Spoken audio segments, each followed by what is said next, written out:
Hello and welcome everyone to New Moon 2023 Cycle 6 standard format. So today I'm your host Player Zero and we are back with more New Moon streams. So if you've been here before, then you know what to expect. This is basically just a normal standard format with standard New Moon. Nothing suspicious is going on. And next week will be Cycle 7, where signups close today at 12 p.m. PST. So make sure to join if you're interested. And the week afterwards is going to be Cycle 8, which is our second Blood Moon for the year. So Blood Moon is the big tournament we have. It happens once every 3 months or so. And the winner gets the Moon Master role. And that is held by Soup now. So I guess we'll see if things change in a few weeks' time.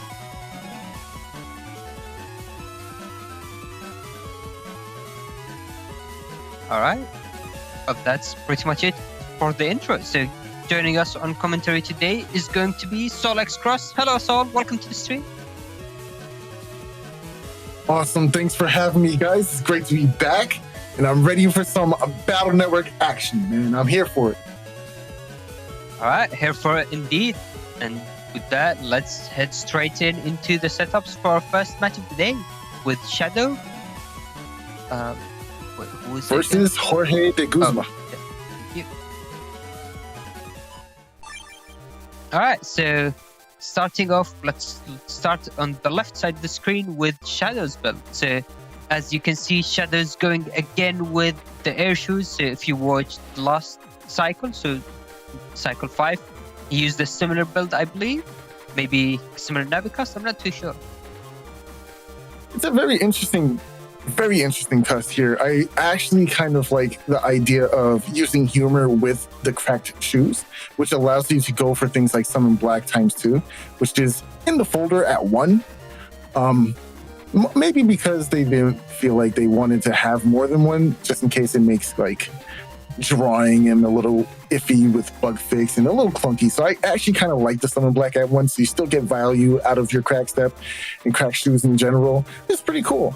I definitely love humor. That's a okay. So when you have humor bug, basically it allows Mega Man to cycle through a set of emotions, 4 of them, which is tired, full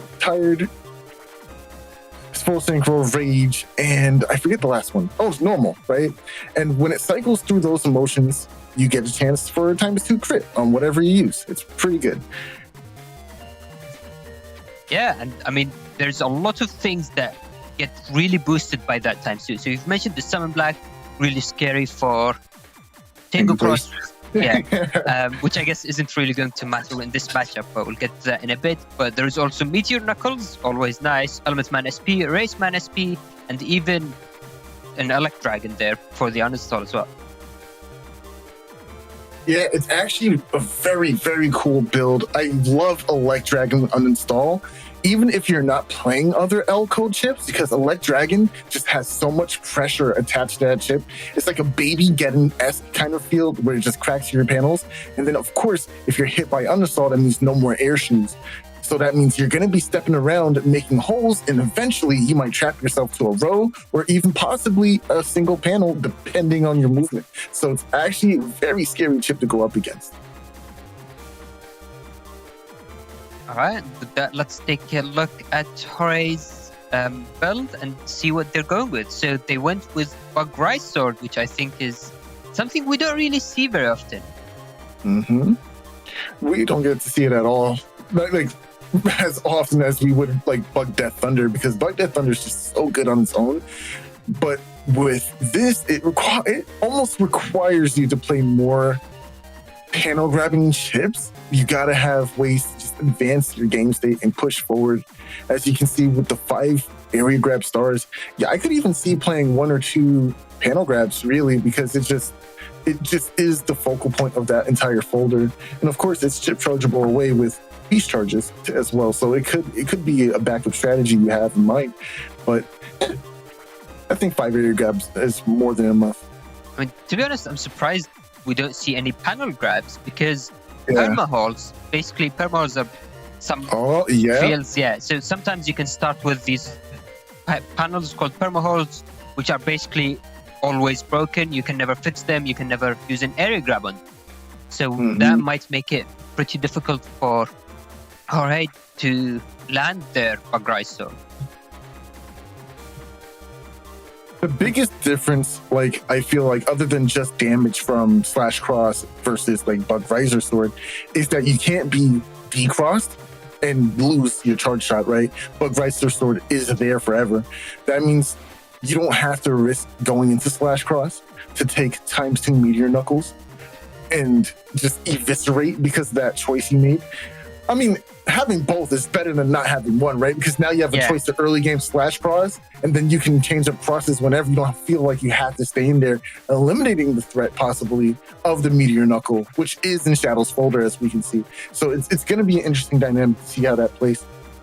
Yeah, definitely. And I mean, I think one important thing to highlight or to expect into the next match is the interaction between Slow Gauge from Jorge and the Geddon from Shadow. So Shadow wants to use the Geddon to get as much value out of it to either deny damage or to use it with the Slow Gauge, because Shadow doesn't run Slow Gauge on his own. So being able to balance for both players when they use their own chips is going to be very important in this match.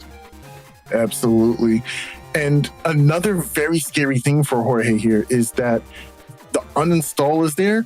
It might uninstall the float shoes, which allows you to move over panel types and not have any effects from them, except for Holy Aura, or excuse me, Holy Field, Sanctuary, Holy Panel. There you go. Yeah.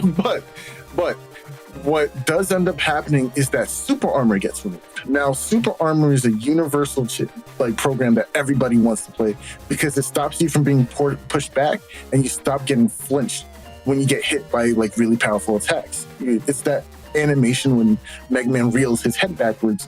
Obviously, that's going to be denied, right? So once that's removed, those charge shots from your Bug Riser Sword can be stuffed out by simply attacking or timing out an attack as they're about to run up and go for a charge shot. So Jorge is going to have to be very, very patient and play very well defensively, just not to get hit by that uninstall. Luckily, it seems that the only thing that can be attached to this uninstall in this folder is Electragon, which is an exploitable weakness for Jorge here. As long as you can deny that, you're good. But we'll just have to see. All right. With that, I believe that's everything. So let's head into the match and see how it plays out.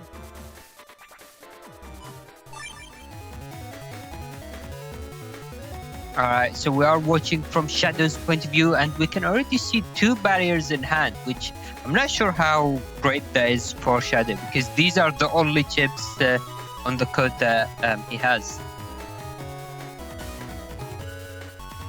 Oh, wait, okay, so I'm wrong. There is Machine Gun 1. Some people in the comments said there's Machine Gun 1 in the folder. Yeah, that's really good. Yeah. Oh, I didn't see it there. It was like way tucked in the bottom of the folder. that got me. Yeah. But yeah, so that's actually really scary. That's even scarier for Jorge, because now you have to make the read of what is it going to be on. And honestly, I could definitely see it going on either or at any time. It's really scary. Yeah, I mean, some people might be surprised. Oh, Shadow doesn't run the Bubble Star with the Electragon. And it's true. I mean, Bubble Star is very strong. Immobilize the opponent, applies bubble status, allows for ×2 damage with the Electragon. But the Electragon alone really shouldn't be underestimated. It's very difficult to dodge, and especially if you're not expecting it either. And, Bubble Star is a really, really good battleship in general. It's amazing for ground control, but sometimes it's a little clunky with what you want to do and what you want to set up for your main strategy. But if you have it on code, you might as well be playing it, I feel like, still. Just because you can deny your opponent time to move or time to do something. And I think that's really good. Interesting TFC here. So Shadow went for the Elementsman ×2 on the grass instead of using that to potentially remove the barrier 200. So maybe next turn we might see Tengu or some other way of removing that barrier 200. What I really see is, going away with all these defenses, keeping the Life Aura, of course, because Life Aura is just so amazing defensively. We do see a Wind Rat coming out as opposed to a change in cross, which might be good here because Shadow really doesn't want to lose Dust Cross this early on. But you also want to sit on this, right? Just so you can get that TFC to Element Man. No, not Element Man, excuse me, Erase Man. You really don't want that Erase Man to hit you. Okay, didn't come out. Excellent adjustment. Okay, so what happened here is Shadow decided that, you know what? I can't wait any longer for the Erase Man TFC. If he has it, I'm going to get the value of my chips out before the turn ends. And so did Jorge here. So that worked out. Oh, this Elect Dragon could be really valuable if it's used in the right positioning to destroy all of these Holy panels. Even if it destroys some of the panels, to be honest, that's still really good value. Cracking panels as well, since Jorge doesn't have air shoot, so any broken panels will make it very difficult to move. Ooh, Element Man SP retaliates, is going to go for the simple fire to just confirm the removal of that life aura. Ooh, going for the greedy charge shots, and it does connect. Nice, nice. Oh, and there goes the uninstall. It has it, and this is the one situation where you could possibly trap yourself in one square, depending on Jorge moves. And it looks like he opted for trying to get the Erase Man. It will whiff, unfortunately. But area grab, that rewards you with a little bit of extra movement, which is very, very, very crucial. But man, that could have been a very scary turn for Shadow, but everything really worked out and is now it's looking really good if you're using Shadow. Oh man, Meteor Knuckle into Gundel Soul 3 into this upcoming turn. That's going to be some insane amounts of damage if that does go off, especially since it seems like Jorge is trying to bum rush to the front center. Oh, no, this is going to be insane. Oh, he doesn't take it. Oh, you should have done it. We all knew. You see, we all knew. Oh, you see, no, that's what I'm talking about. Okay, yeah, now you have to stand forward because you cannot allow Jorge to gain this initiative. Oh, but you're going to be forced back anyway. Oh, the Invisible came at the right time. Oh, looks like Jorge went for a very defensive turn, which ending the turn on Invis sometimes a really good play, but unfortunately can also invite your opponent to use Invis removing chips like an Erase Man. Though it looks like Shadow's deciding against that. Maybe he's thinking, oh, never mind, had JorgeDeGuzman anyway. Yeah, I definitely see Meteor Knuckle coming out here. That's going to be an insane amount of damage. I'm a little excited to see it, but I hate it at the same time. But you know how that goes. Yeah, so with that Gundel Soul, actually, it's interesting. So I've spoken with Shadow in DMs about it, and basically Encode has Gundel Soul and Neovari, and going a turn with both Meteor Knuckles, Gundel Soul, and Neovari would potentially be a very devastating turn. So it looks like the judgment gets avoided by Jorge. Very nice movement. Nice judgment. Ooh. SP will grab some of these panels as well. And with the bonus of piercing that invisible state, Slow Gauge gonna lock down as well. Looking really good for Jorge. Deny the center. Oh, but did he step down? Ooh. That's even better. Meteor Knuckle comes out. How many? 1, 2, 3, 4 hits. Not bad. Oh, no. Not gonna be able to convert though. Yeah, that's the main issue. The number of hits wasn't really the main thing, because the Gundel Soul landing there would have done more damage than the Meteor Knuckles. But unfortunately, because of how the panels were broken. And yeah, so Duke is asking how does Meteor Knuckles work? Basically, looks at your opponent's position and hits the panels adjacent to it by a random chance. So the more panels are adjacent, the less likely it is to hit the opponent. So to get maximum number of hits, you want to put them in a corner, you want them to be surrounded by as few panels as possible. That's what makes Meteor Knuckles so good. It's not just the damage, it's not just the fact that it's, cracking panels, it's the fact that it's controlling the position of the opponent after a hit. If they don't have air shoes, especially if you uninstall, right? It's just such a scary, scary position to be in. And this is actually kind of why I like that. Shadow is going for dust and staying in this cross because you get to make all of these holes as much as you want and pretty much deny this free movement. Nice. Very good break right there. Because now if you move off this panel, it's broken. Oh, but going. Oh, but doesn't go ice here. Ooh, I'm not sure about that. So going ice, the advantage that would have allowed Jorge to fix the panels in front and change them into ice panels. So ice panels are not really ideal either, but they're obviously way better than broken panels where he can't step at all. Exactly. Throwing away double get in here. Ambitious, but we do see that summon black in hand. Not going to go for it right yet. Waiting for the turn to go with the Geddon, I suppose. Oh, this is a beast out, which means we might see a pretty big turn. That's a pretty good invis. Oh, nice movement. Oh, okay, but this is scary. Oh, the counter. Super Vulcan. Oh no, and Shadow missing the D-Cross as well. That would have potentially brought it back. Shadow is still quite a bit ahead on HP, but don't forget that Jorge does have very strong charge shot that he can very easily confirm with a single area grip. That was a great turn for Shadow. I can't lie. I'm mauling after that one. I'm like, hold up. You can't do this. Yeah, the counter hit is crazy because normal charge shots are unable to counter hit the opponent, but Bug Death Thunder and Bug Rise Sword are different. So as you could see there, they can counter hit the opponent, and that allowed for the amazing play for Jorge to get that Super Vulcan as well. Coming in at a perfect time, getting completely control this movement here. You're not going to be able to. Oh, life for it. Excellent. Ooh, you're afraid of the ship charging. Here. Yeah, this is really scary. No. Oh, there it is. So basically, what Shadow was trying to do is timing his ground charge shot to. Oh no! Wait, Shadow had the summon block. Why did he use it? Basically, what Shadow is trying to do is time the ground charge shot to go under the ground while the erase East charge is going. That's very difficult to time, and obviously, I think there is like a 5-frame window or something for that to go through. So it's very, very difficult. Not gonna lie, this is a very scary thing to be going for, especially when your opponent has access to a sword attack that does ×2 damage. But this is a good opportunity to get a decent amount of damage. Oh, he dodges the blade. That's scary. This is scary. Oh, excellent.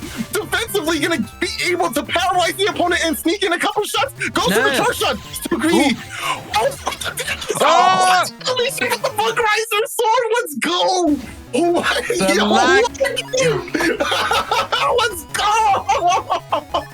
What a nail biter to start us off with the first round. Both players in KO range. What a slick way to end the game. But unfortunately, Shadow did not bring his shirt, which means he doesn't have access to that beautiful ability that is known as Undershirt.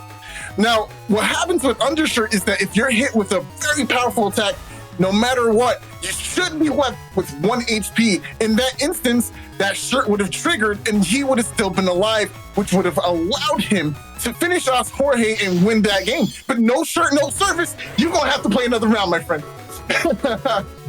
Yeah, the other important thing to bring up about that moment is that Shadow used Geddon, but unfortunately, Jorge had just stepped out of the range of both the Eraseman SP and the Wind Drag. So basically, Shadow was stuck there having to wait for it to time out while doing no damage. And that is basically what allowed us to reach that decision. Unfortunately, losing Element Man SP to a barrier 200, you hate to see it, but it's better than leaving the barrier up. Gonna get a nice 2x damage in return, though, because Shadow did pack Element Man as well. Very good turn 1 for Shadow, looking like so far, but it's not too late to start building momentum. Jorge did win that last round, and I know he's got to be feeling real good about himself right about now.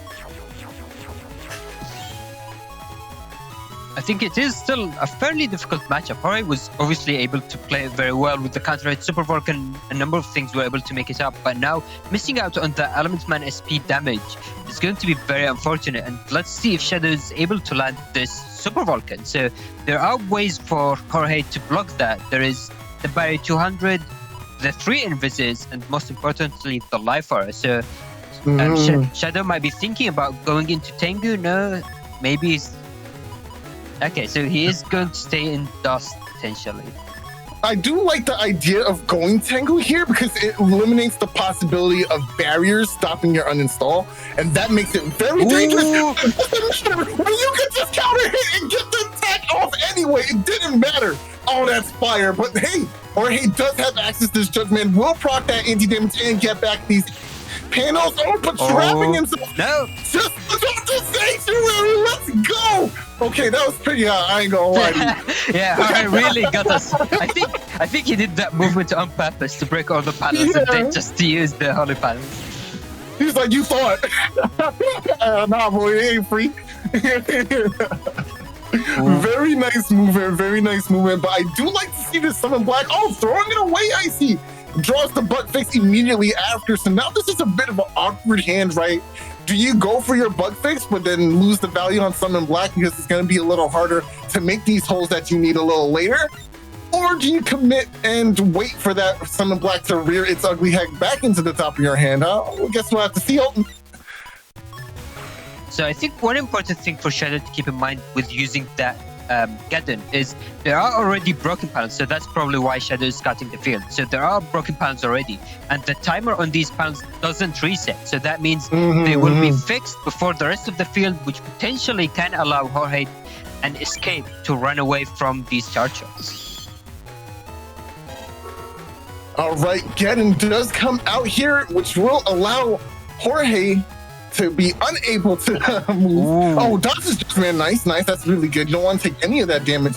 Although status card does mean you don't get the paralysis, you still don't want to take 190. That's not good. D-Cross situation, nice. It's a fairly strong D-Cross since it doesn't flash and basically just 3 damage. It's fairly quick. Does I think 140 by default. Oh, the Buster proc. Oh, that was gross. Oh, that's gross. Oh, Buster. Okay, so Buster Bug, as you all who have been here for a while are familiar with. But for those who aren't, it's basically a bug that when you have in your Navicuss attack max or charge max, just in a bug situation, you're getting that bug. It blanks out your Buster. What happens actually is that after a bug fix, that blank shot becomes a fully charged shot.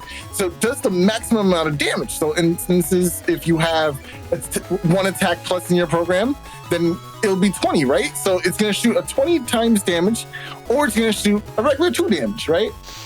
It's a very powerful bug to have in your system. Ooh, Slash Cross is coming out from Jorge, and the defense, very nice. Oh no, wait. Ooh, that's still really good. Actually, that is a missed TFC from Jorge. Oh, never mind. Maybe it wasn't. There was the double layer of defense, and let's see that. Nice. Yeah. Oh, Yep. And we go right to game 3, baby. So what happens there is that Gundoso just super pierces through armor, flashing, barriers. It doesn't care. You're just taking sunlight, my boy. It's just Sunny D. Have a goal, or 2, or 3.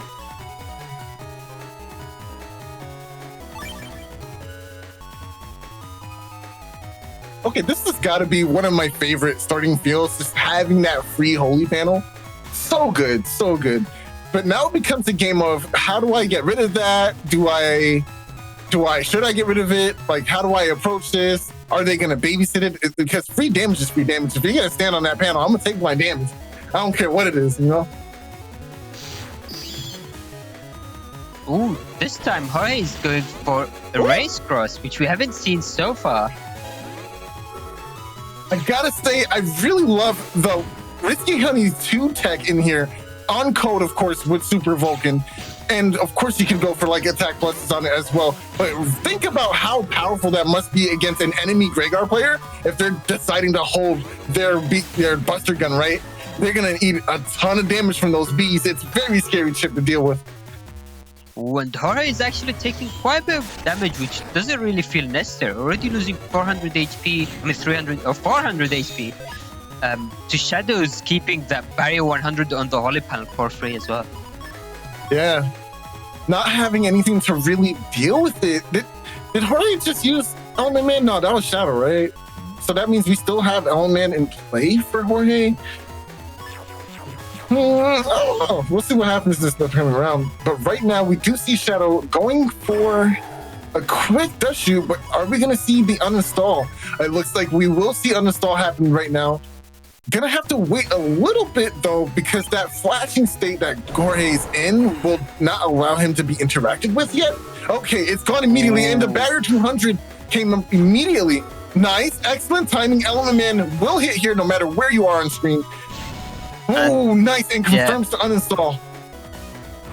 Yeah. Oh no, just stepped off the panel. So I think what Shadow is trying to do is dodge the movement. But I feel like in that position, just stand on the holy panel. Yeah. Stay on the take one damage.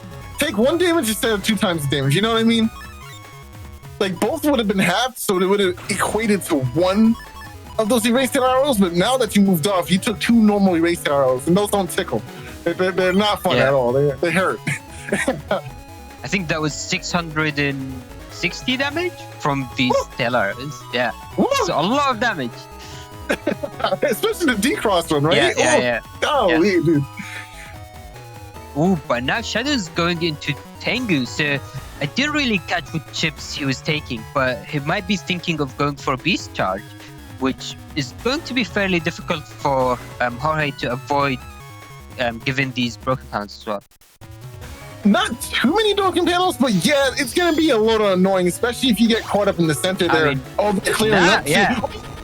It's worse. It's worse.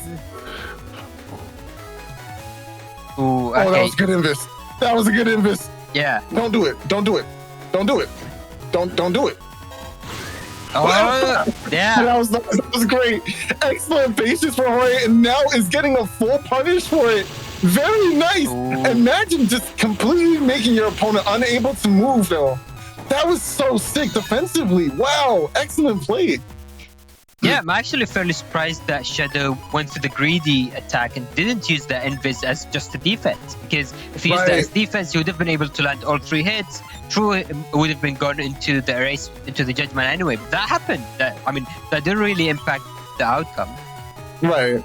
I mean, you lose out on a little bit of damage here because you didn't get the 2nd and 3rd hit that you wanted from the Tengu breath there. But yeah, that's pretty tough. Anti-damage is going to go up here, and Judgment meeting its mark and piercing accidental TFC. You do not like to see that one happen. That's punish. Go for ice. Oh, interesting. Respect it.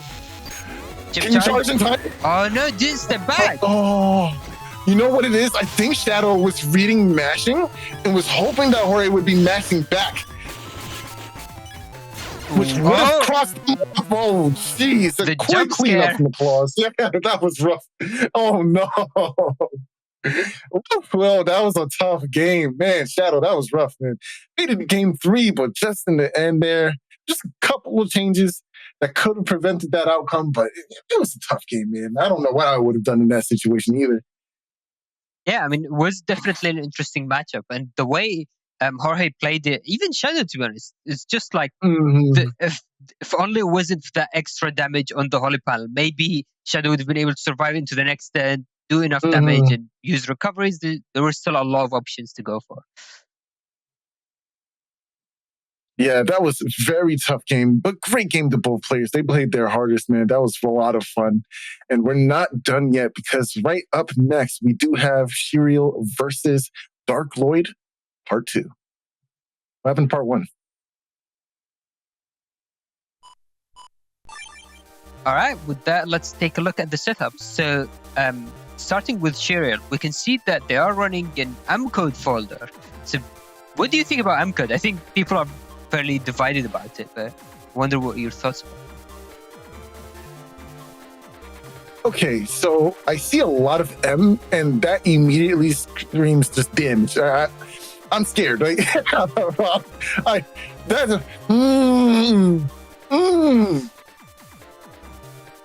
That's a lot of damage. Like, okay, we have Risky Honey with Grab Banish. No attack plus 30, though. Interesting. Okay, I don't know if I like that, but you know what I do like? You're not going to ask me what else. You're not going to ask me. I was expecting you to just. What do you like, so? I like base anomaly. Oh, I didn't even notice that. It's a good chip there, boy. Yes, sir. That's the best chip in Falazar, hands down. No bias included. That's just me statistically looking at the facts. I mean, what about Trainer? Has a fish on it? No. So there's 2 element sorts in this folder. I think it's the combo off with the panel making that. I'm not going to address that. With the M boomers, which is actually really cool. I actually really like I like that a lot too. And yeah, I mean, you've mentioned it already, but M code's definitely very strong. Though, I mean, to be honest, I can see why they decided against the plus 30, because they only have the one risky honey. There is the base anomaly, but I guess that can kind of benefit. It's not really the most value. The machine guns, if you don't have any way of setting them up, then the plus 30 can be a bit of a waste on it. So I can see it, especially when people are very difficult on being able to find the space for the chip they want, which is always the struggle. Okay, I think that's fair, but at least run double point then, right? Because at least you have the banish speed combo on code, and you can tag risky honey with the grab banish, and then at least reg the double point, because that's just so much damage to have. Even if you don't go into Tomahawk Cross, right? Like we've seen Salad do it so many times where not even in that cross to get the double charge, we're using it normally, which is why it's like kind of insane if people say like risky honey is just not valuable outside of chip charging it with Tomahawk. Like, yeah, it does so much damage with Tomahawk. Nah, don't get me wrong. But it's the mix-up you're really looking for. Like, no one expects that sometimes, especially if you're not in Tomahawk Cross, so it just makes your opponent react a certain way, right? I just think that combo's, it's on code. You might as well play it. It's just so good. It's like playing B code without risky honey B banish combo. I mean, you know what's even better? So when your opponent sees, oh, my opponent went into Tomahawk Cross, used double point, that's definitely risky honey. Let me use my anti-damage to prepare. And then you hit them with the TFC base anomaly. Oh my gosh, yo, if you do that to me, I'm uninstalling, bro. You got it. You got it. Like, I don't even want to fight you anymore because you're clearly better than me. I'm like, what was I supposed to do? So yes, sir. Double point base anomaly is another combo that we've seen Salad do fairly often actually in B code. And that is very strong because it also allows base anomaly to break through life aura. So life aura is almost as good vs pretty much all Giga chips or anything. Yes. As a TFC, but using that with base anomaly will allow you to go through with the remainder of the hits and still do quite a lot of damage. Yes, sir. And I love it when you have just mixed opportunities like that. That's just so good. And, you know, this folder is so good. M code is just a very, very base like code. Like just so much damage in there. It's it's unfortunate too because M code only doesn't see a lot of play in EXE formats because of the risky honey interaction that EXE usually has. Oh yeah, which is in the Legacy collection as well, and that's just so unfortunate because basically what happens in EXE is if you have anti-damage up and you go for like risky honey, if your opponent attacks you, it forcibly ends the risky honey and triggers the anti-damage instead. But in international releases, it was corrected so that way anti-damage stays up and you still get the value out of the shield and do the blocking. And it's just so unfortunate when you see something like that go away. And it's just, oh man. Yeah. I mean, that's a whole different topic, but going back, so I don't think we've talked about their Navi custom. So I think they both have beat on, so both players here have beat, and just to briefly explain what beat does is it takes away the first mega or giga chip used outside of a time freeze. So definitely keep an eye out on that, and we'll be talking about it more throughout the stream. Both players have, both players, so Sheriel has 1700 HP compared to ParTwo, who has 1400 HP, which I don't think we've been through their build either. Oh, actually, it's 1800, I think. Oh, is it? Oh yeah, 18, yeah. Yeah, 1800. But yeah, this build that Darkblood has here is really strong too. J-Code just very, very punishing. And actually, he regged and tagged Pulse 2 just to make sure it comes with Windrak as well. Such a solid combo. It's like peanut butter and jelly. They just work together. But yeah, it's just a really good code in general. I love comboing it with the G-Code stuff as well. And I love Drownman SP. It's just so good against Gregar players who want to go into Slash Ross. Unfortunately, this is Falzar versus Falzar, but it's not too big a deal. Yeah, I mean, ParTwo decided that interesting splash. I don't think we really see that very often, but deciding to go for G-Code with the uninstall Grand... Wait, is there uninstall? Yeah, there is. Okay. The uninstall, and she also went for the recoveries and the Destroy Pulse in J-Code. So it's going to be very interesting seeing how both players manage their crosses as well. Okay. Yeah. There's not much for me to go over. I think we got everything here. Uninstall is in Dark Lord's folder. Please watch out for that. That's going to be important. All right. And with that, let's head into the match and see how it plays out.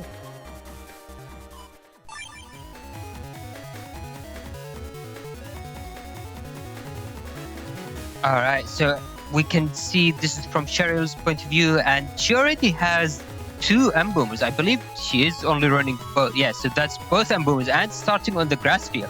So one common strategy she might go for is to use the M-Boomers and then to allow the element swords to connect. Element swords only hit on elemental panels, grass, ice, I think volcano even as well.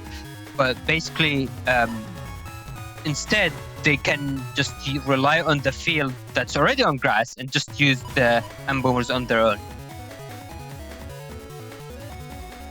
Honestly, looking at Sheriel's hand, I'm really unsure where I would go here as well. I like the idea of starting off defensively just to kind of vibe check your opponent, just in case she's like trying to go aggressive turn 1 as well. And I don't know. I'm actually predicting that Dark Lloyd will go for a turn 1 dust, but at the very least, we can at least just press B button a few times and get rid of that first barrier here in the first turn. Rush will trigger, so Rush right now is taking away Invisible from Dark Void, which is not, we usually would paralyze, but it doesn't in this instance because first barrier is here, obviously, so paralysis can't happen, but you do still take away that defensive resource from Dark Void here. Oh, good TFC. Nice. That could have been a lot of damage for Sheriel. And now that actually takes out all the grass panels. So the whole rant I went on at the beginning of the match is now invalid. So here we go.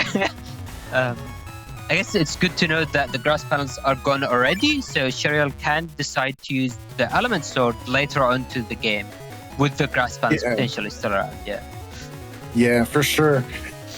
And there goes the Tomahawk, of course, going down with the area grab. This means that Dark Lloyd is in range for all of Sheriel's attacks. Oh, looks like that's not anti-damage either, so we can just safely go for these charge shots. Sheriel just needs to center herself a little bit for that too. Oh, giving your opponent grass nails? Oh, you're not dodging that. Yeah, she's not dodging that for sure, right? I mean, I think it's close, but yeah, it is Boomer and Boomer, so it is M-Boomer, which makes it much quicker than the standard Boomer. So I do think maybe if she like changes into a cross. No, there's no way. There was no way. Yeah. Oh, and now on the grass panel, let's see. All right, there it goes. Yeah. Nice. I like the idea of not going center here at some points. That's just so much damage. Oh, Dark Lloyd has the Heat Dragon, but it whips here. Not going to get a D-Cross. Not going to be able to knock out Sheriel from Tomahawk Cross either. This is going to be a chunk of damage that you miss out on, unfortunately. Oh, man, that's unfortunate. Yeah, and I mean, the reason why Sheriel is not going into the center is because they want to avoid ParTwo's charge shot. So they want to avoid Dust Cross from destroying that panel and completely denying it. So it is always a risk. Ooh, the Pulse 2 coming out, so that means Destroy Pulse is a follow-up, and you might be surprised. So why did that paralyze? You might think that Tomahawk Cross has Stats Guard and that denies any paralysis, and you are correct, but Destroy Pulse is literally the only exception in the game that goes through Stats Guard. Yes, it goes through Status Guard, forces blind, forces paralysis. It's just such a good program advance. It's probably the best program advance in this entire game. I don't even see, actually, I think it's uncontested. It's just so good, you know. Sheriel throwing away a Mega Chip to Beat, knowing that Beat has to steal something in the form of a Mega Chip or a Giga Chip if you let it. Beat is not, one to discriminate against good food and good eats. Oh, there goes beat from part 2. Beat for beat. Ooh. Yeah, this is you can't see the beat charges. That was so nice. Dark Lloyd just punishing Sheriel for that one. No fan, so we know she's standing in the upwards positioning. Invisible comes down just before the end of the turn. Really good for Dark Lloyd here. And Sheriel, of course, she still cannot see where Dark Lloyd is. So I'm not sure what the strategy is going into the next turn. I like the idea of area grab. So yeah, I think this works. Yeah, I mean, what Sheriel might be thinking is that the opponent has to be in these panels. They only have like 3 panels now. So the charge shot is confirmed to land. They could have tried to go into Beast Out. So Beast Out resets the stats card, basically removing the blind from Tomahawk. But the D-Cross now will obviously take that out as an opportunity. Oh my gosh! In YouTube chat, Jawan asked, why is she losing health? Constantly, probably talking about Sheriel here. It's because, oh my gosh, what a turn. It's because of the program advanced Destroy Pulse. It also applies the bug of HP bug. So even in custom running, and right now, well, Sheriel has 1 HP, so no damage is being done. But Cuss Bug and Damage Bug is being applied here, so you're always constantly losing HP. And this is a big opportunity. Goes for the D-Cross and kind of break up those panels as well. Excellent. But the recover. Oh, no. Oh, jeez. Sheriel tried to spit out as much damage in the end there, but the recovers definitely sealed the deal in the last moment. It was just so tough. Oh my gosh, that was the wall, right? That was the thing you didn't want to see. That was tough. You know, actually, I think what made the difference there is the ground beast charges that landed, because it doesn't seem, people often say, oh, ground beast or ground cross isn't that good, but that does like 360 damage or something. It's crazy. There's a lot of damage. And there you go again, eating a precious resource in the form of Judgman. I hate that bird.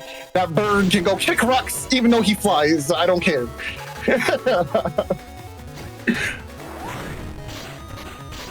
Oh, that TFC allowing Grandman SP to connect. That's quite a lot of damage already, and all these panels are broken.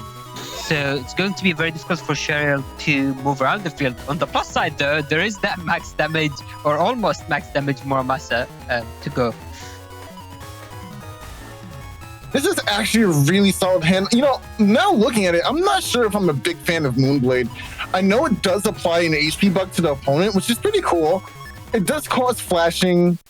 I'm just not a fan. Maybe if it like pierced Invis, I'd be more hip. For that unfortunate hitbox it has, the range is not great. I mean, in Beast Out, it's pretty good, I guess. Yeah. But then, let's not just have Muramasa. Like, I mean, you have both, but... Yeah, I think it's interesting, applies the HP bug, but basically, I think Sheriel's also running the fan, which can allow it to be used. So you could say there might be a bit of a fan, not a big one. Get out. get out. I mean, she is running fan, so... Oh, wow. You can actually see the Muramasa. It does get the clip in the center there. Oh, man, losing damage because she was recovering on the grass panels there thanks to Tomahawk Cross. That was really funny to see. I've never seen that before, actually. Yeah, it was like the reverse HP bug. Just increasing, It affected the health and it affected Muramasa. That was really cool. Someone should clip that. I've never seen that before. I mean, to be fair, like, the HP recovery is often negligible, and especially since if you have less than 10 HP, it recovers way slower. So they did that on purpose, obviously, to avoid undershed, which was an issue in Battle 4. It was also an issue in Battle. Oh, the uninstall I saw? Ooh, that's a pretty good value turn. In place, man. Oh, yeah, she's got all the hands here now. What's the follow-up? A charge shot? Nice. Gets the connection to that as well. Excellent turn for Dark Lloyd here. Definitely a ton of value. Nice. Underhand. Oh, that's damage. Oh, no. Does Element Sword hit on poison panels? It does, right? I don't think it does. I think it has to be, Element. It's right there in the name. Like, what's wrong? I mean, to be fair, it does hit on Volcano Pans, and Volcano Pans are technically null. So No. they don't really do any damage. But it does. Yeah, hit. but it's a volcano. It makes sense. But it doesn't do fire. I mean, But it's a volcano, PC. What are you talking about? yeah, and Yeah. no. But if you say that, then poison panels are like orange juice. So I mean, grape juice. No, like so, what you just said. yeah, Yeah. You're right. yeah. Nareth's favorite. What was actually? So what were they called? Ooh. 190 HP Sheriel is sitting in danger. You gotta get these shot shots. I would run up. Or nah, that's not enough. Base will do at least 640 damage here. But it will cost flashing. What you really want to do is use... This is tough. This is tough. Oh, it's very scary because I don't think we've seen the Destroy Pulse. If ParTwo just goes for that instantly, that can do enough damage to instantly delete. Oh, it's going. All right, how much you got? We got all hits. 1, 2, 3, 4. Massive damage. 120 immediate reversal. Anti damage going up to stop the Destroy Pulse. Let's go. Yeah. Let's go. That was so hot. Let's go. Now it's just down to the boosters. I'm running up. Yeah, I'm not sure actually if Sheriel would have been able to close off. I don't remember how much damage it would do and how much of the turn we have left. But now this is looking very close. So if Sheriel is able to land that machine gun, then she will be able to easily finish off with a single or 2 hits. I really preferred. Oh, there's just this one? Okay, that's not enough. And, nice. Oh no, that's gonna save you. No. Beast jump. They needed a beast jumpable chip there in order to get out of the range of the machine gun, and they just didn't have it in that situation. That was the only defense I could think of. Oh my gosh, that was huge. Whoa, that was a good game. And here we go, round 3. Let's get it.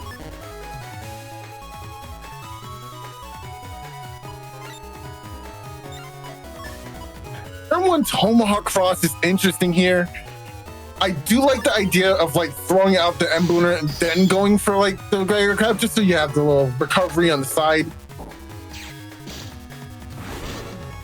Ooh, this one, such a powerful, very powerful chip.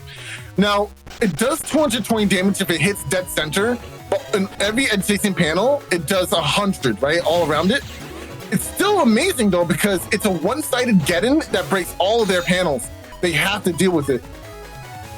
Well, I mean, it's Price the panel, so... Oh, yeah. If the opponent has float shoes or can be walked around, but definitely if they don't, which Sheriel doesn't, so it's definitely very important.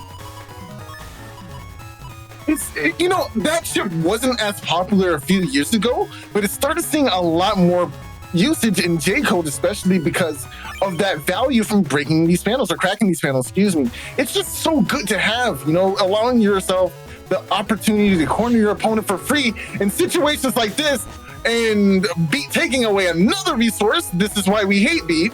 Ooh, walking forward. So both players connected. So basically the way Windrak works is it applies a stats called drag, and drag basically just interrupts everything regardless. So that's why the rest of the machine gun hits stop. So both players basically counter hit each other.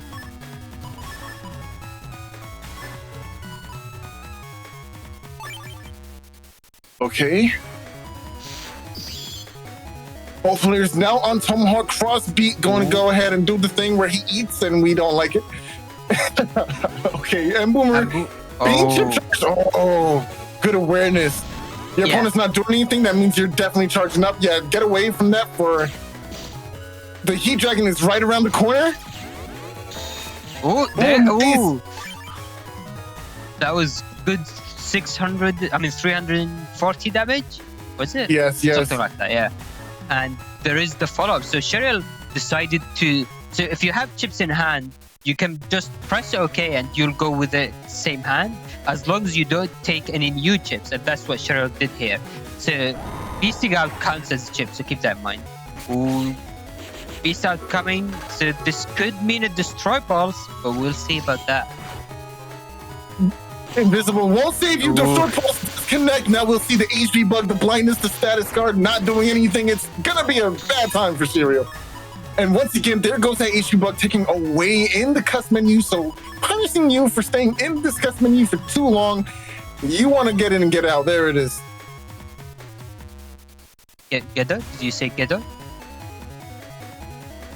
No.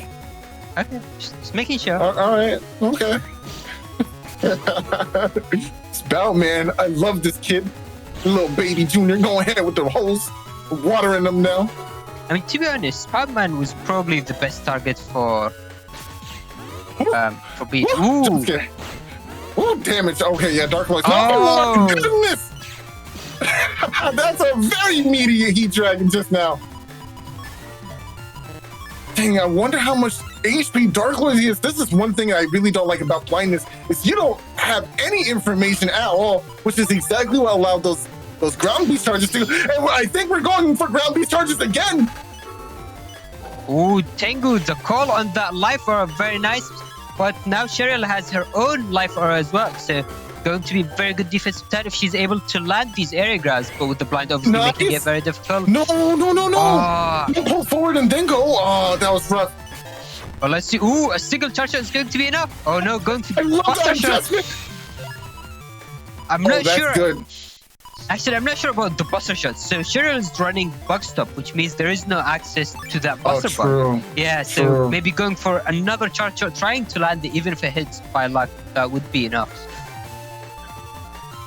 I would have brought base. I would have brought base. 100%. I would have stepped back and pressed A. Oh no! Ooh, the deep. No! Ooh, just mash it out. Just mash it. Oh no! That was good. I think Sheriel might have had enough time to just mash out instantly to decross before the B-back wind happened. That was the strongest hole I've ever seen in my existence. Did you see that hole ate all of the books? Ooh! Overall, didn't get it in time, but does hit the bees. Yes, do it. Wind rack, Muramasa, do it. Oh, okay. I'll take base. That's fine too. Yeah, I mean, I'm surprised you. I'll take base. Take base. Yes. Do it. Ooh, but the issue is forward, though. There is that one whole panel, yes, that could deny part of it. And the Grandman SP, is that going to be enough for game? That is. Oh, no.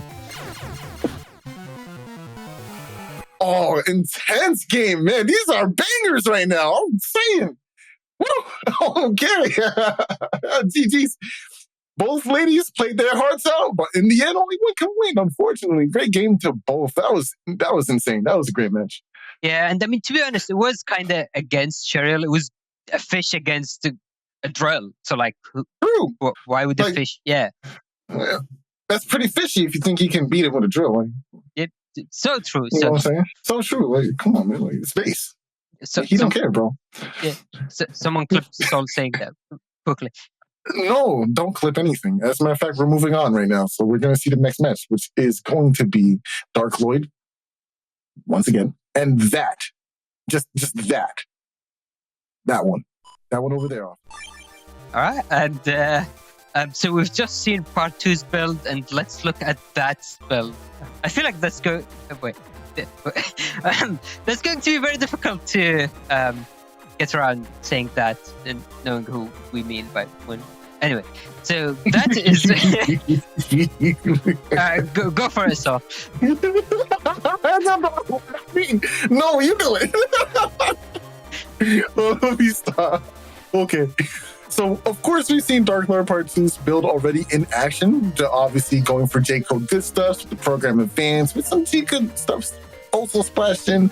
Really good splashes here, very intense forward.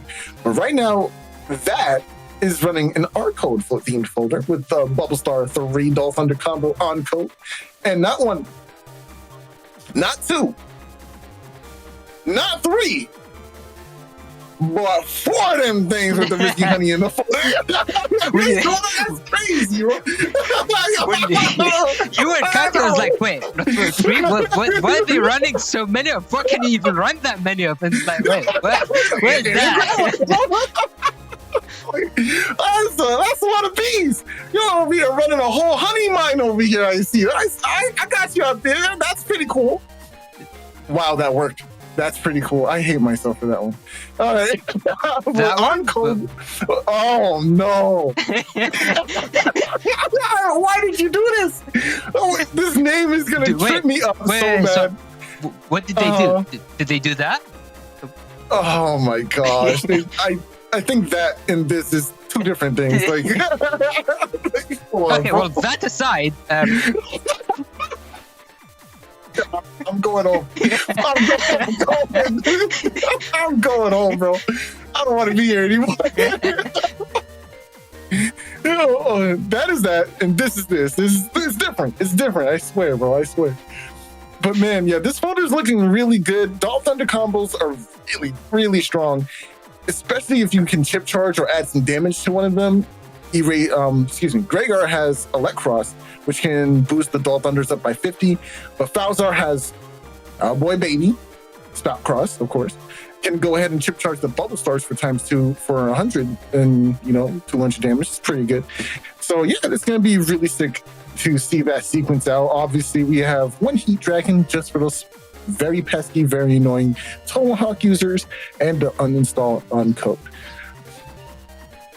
Interesting going down on one mega chip. You don't need 5 mega chips in your folder at all times, but if you have on-code mega chips, then you should always be running your on-code mega chips. There's no reason not to. It's free real estate. Just like Bug Stop and Custom 1 on the side there. Speaking of which, that's in Dark Plug. That was a plug. But yeah, for sure. Very interesting builds. Yeah, so I don't think we've looked at that Navicus. So just to briefly go over it, you might think that this is the solid Navicus, and it looks like it, but it's slightly different. So they decided to go with an extra 50 HP and wait, is that? Yeah, okay. So I wasn't sure if that's shield or first barrier. The first barrier instead of another custom one. So I think they're interesting choices. I wonder why they decided to go with those. Maybe Dust Star 1 being prioritized, but yeah, not sure. I don't think I prioritize, or I would prioritize the HP 50 over the attack +1. I think having more attack is always better than not. And 50 HP is honestly negligible in the long side of things. You know what I'm saying? It's like 50 HP versus an extra attack. I'll take the attack. But it's still really solid. I do love the choice of going first barrier over the custom 1 because you don't need Cus 8, right? You do have a decent sized Cus with Cus 7 as is. That's a huge hand of choices you can go through. And I actually really like this, especially if you can always bait out rush turn 1 without having to go into Tomahawk Cross. It's just really good. I like this. I like that as well. So with that, let's head into the match and see how it plays.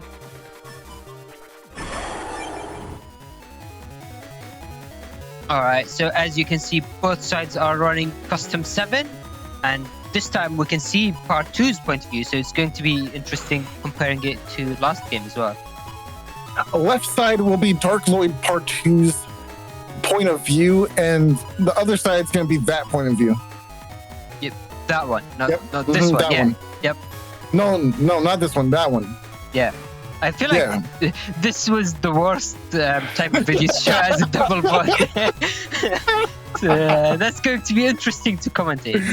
Are you talking about that or that? Yes. That one. I understand. Okay, so going back to the match, so you can see from that hand is that they have a lot of arc tips. They're running, I'll just keep going. So they're going into Tomahawk Cross and maybe trying to go for that chip charge Risky Honey. Oh my gosh, Sharp Shot Risky Honey is really good if you could time it to block Charlie. But Charlie gets that's a lot of bees. That's too many bees. Oh, good. Nice. So in that game 1, we saw the Risky Honey, the second Risky Honey only landed 1 hit, and that's one thing people have called as the lazy bees. Just basically, unfortunately, that does happen where the opponent's mid-movement, you get a single hit instead of the 5. Obviously, in that situation, it didn't really make much of a difference, but if that was a Risky Honey times 2 plus 60 plus 30 and all the boosts are on it, getting 1 hit would be devastating. I really loved taking the early Heat Dragon because you know your opponent's playing 4 Risky Honeys. More than likely, they're gonna have Tomahawk Cross in play. So that was a very good adjustment and read on ParTwo's part. Oh, it looks like the Boulder's just gonna spit it out there. Probably forgot they were in hand. Tends to happen every once in a while. Nice, dodging Charlie straight up. Nice, reserving as many of these panels as possible. Yeah, ParTwo. Oh, and there's... Go ahead. And there we have the uninstall. So I'm gonna be interested in seeing it being applied here. Not throwing it on uninstall. I mean, excuse me. Not throwing it on Windwreck is actually a pretty good choice because you kind of just want to use it to get rid of Life Aura. Nice, nice. Grab revenge. Bare minimum. If there is another grab, it does go down. Okay, still able to deal with that pesky anti-damage thanks to Judge Pulse. Excuse me. Not Judge Pulse. Wow, what am I saying?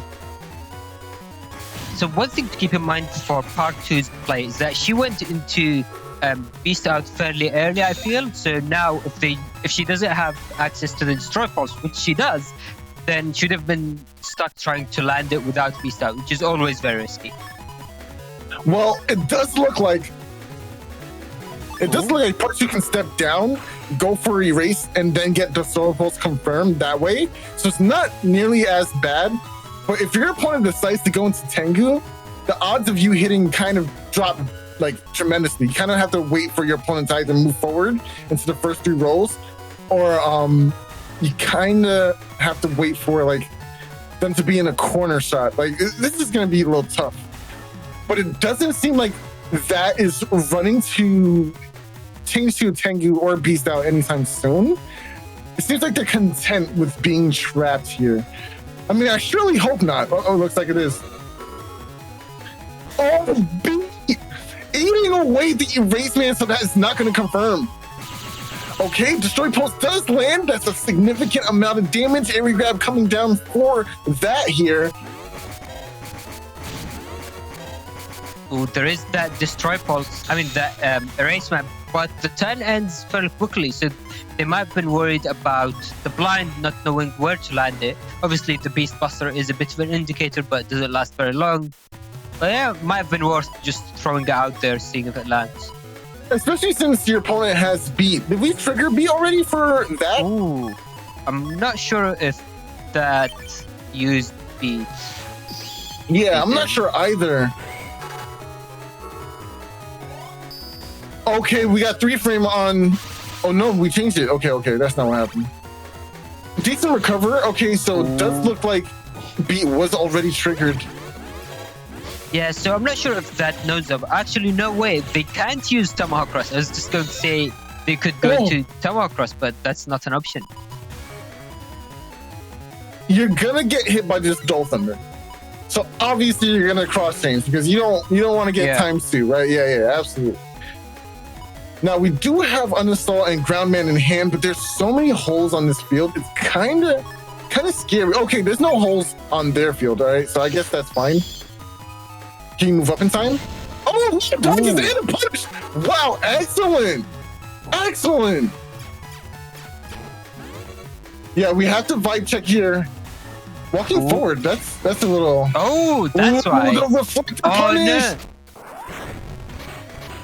Wait, the value for reflector already came out. Yeah. So that was at the very end of the reflector. Basically, one thing that could have done is, if the reflector was slightly later, would have carried on into the next turn, which would have allowed them to cross cancel and keep the anti-damage. But unfortunately, in this position, they lost it anyway. Ooh, Judgment great frame trap. Oh, very nice. No, you. Going for the area grab. Meteor Knuckle. This is so meaty. Oh.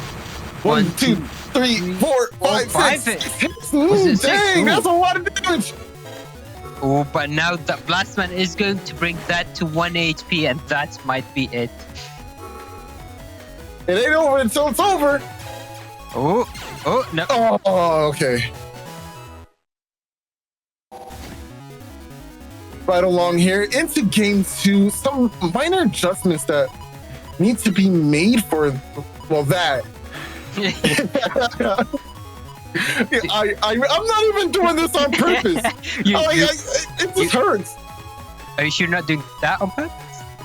Why are you... Okay, so... That's not funny.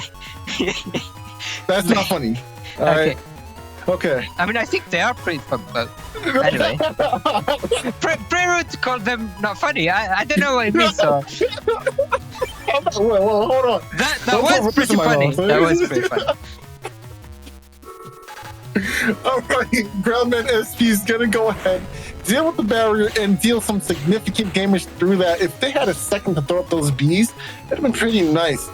Oh, ooh, be hate to see it, but we do have the follow-up. Is that Erase Man in hand? Oh no, it's Blast Man. Oh, if you waited just a second, you could have punished the bees with the Blast Man here, which would have been really cool. Good movement, good movement. Oh, Charlie's gonna hit. Yeah, I don't know if you can cross change and not get hit, but that looks pretty spot on to me.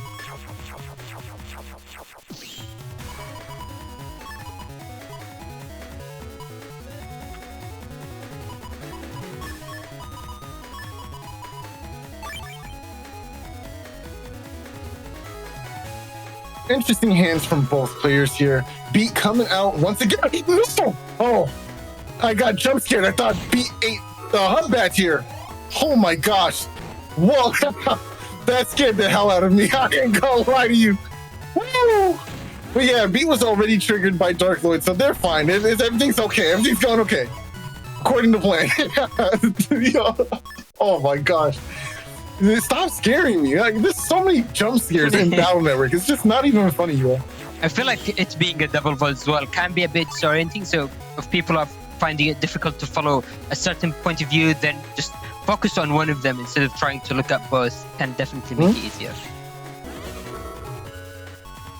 Element coming down. Oh, nice. You could have went for Element. Oh, you want the poison panels there. Anti-Navi coming through. Roll will be stolen and the recovery as well. But not the damage, unfortunately. Oh, bees uninstall. Very nice, very nice.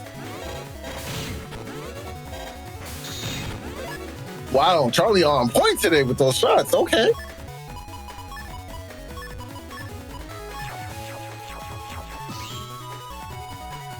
Ooh, Meteor Knuckle in hand for that. You know, that's very... Oh, ooh. Okay, never mind. But I guess all right. They are on normal field, so maybe that wanted to try to get more area advantage before using it. And now... Or maybe they even didn't feel like they needed that, you know? Yeah, that's true. Yep. So true. That is true. So if that is able to avoid the wind drag, then they would be able to avoid the destroy pulse as well. It's very good. Very well played. Yeah, that was a great dodge. Now you get to keep the barrier and deny the program advance completely for free, which means Dark Lord is probably going to sit on that hand and go right into Tengu Cross to try and like be left and get rid of the barrier in that way. But that's so neg at this point. I mean, the program advance kind of has to hit, right? J-Code doesn't do a ton of damage, so you kind of need your damage to stick as much as possible, right? So I guess, yeah, you kind of have to. Maybe do some dust digging, see what you can find in your next hand. Like that whole J-Code bottom hand, I would probably throw that away. I mean, that being said... oh, no? There is only 1400 HP from that point of view, and they have no recoveries outside the draw. So I feel like throwing away the destroy post would have actually been the correct play. Why did we not go for Tengu? What happened? I'm confused. I mean, I think even if ParTwo went into Tengu, there was still a layer of defense, which I believe is anti-damage on that point of view. So I don't think they would have connected anyway. Yeah. True. Unless it wasn't anti-damage, but I don't think we know that, do we? Maybe the gamble for it would have been enough. I don't know. Oh, it wasn't. Oh, that's a good conversion. Charlie also meeting the mark. It's starting to look a little close for Dark Lord here. And that was indeed an anti-Navi instead of an anti-damage. So yeah, maybe ParTwo did forget. Well, there was a reflector in hand as well, so that could have punished with reflector. Why does that work? Stop! I hate this. Who is that? Who did this to us? I want to know this person's name. It's that. I hate you so much. Muzzler's going into cross change here. This is pretty good. Risky Honey is going to do a significant amount of damage if timed well. Anti-Navi coming up. JorgeDeGuzman not going to take anything back because of the whole the broken panels here. Yeah, I mean, that is pretty good. Unfortunately for ParTwo, she is unable to land the element sword either. That would have been a very strong D-cross.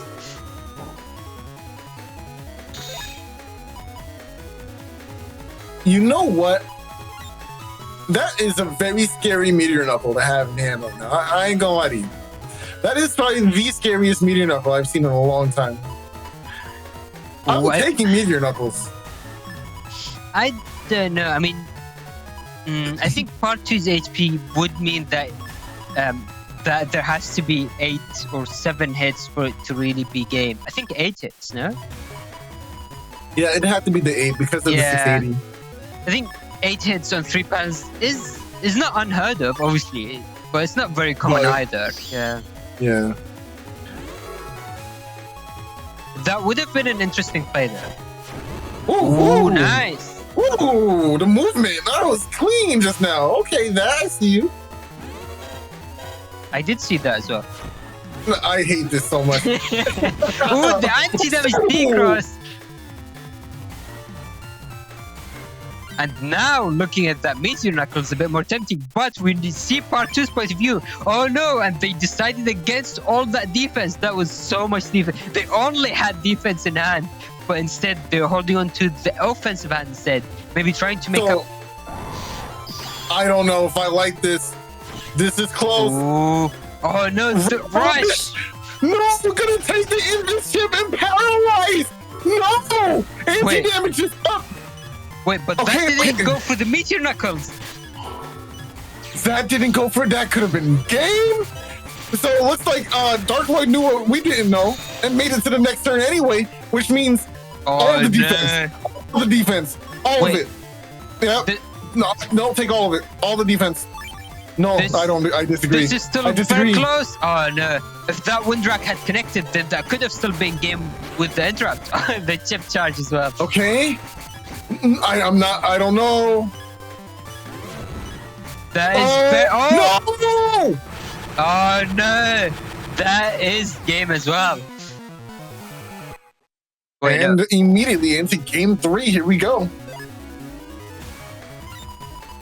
I thought that was actually the match, but we go into a game 3 instead. No, that didn't win this one. It was Dark Lord. No, wait, no, that did win. You're right. That aside, let's just move on.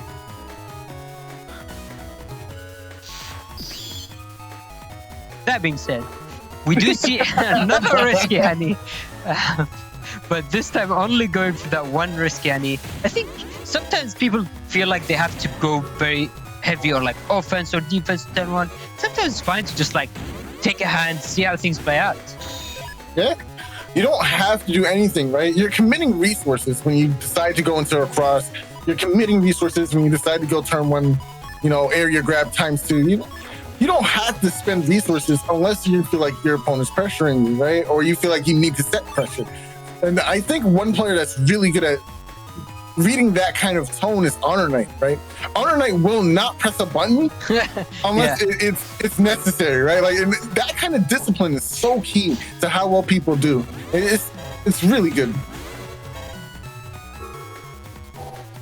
Barrier 200 going up. Windrak dealing with both, though. I think this is still better for Dark Lloyd, though, because they didn't lose life for it,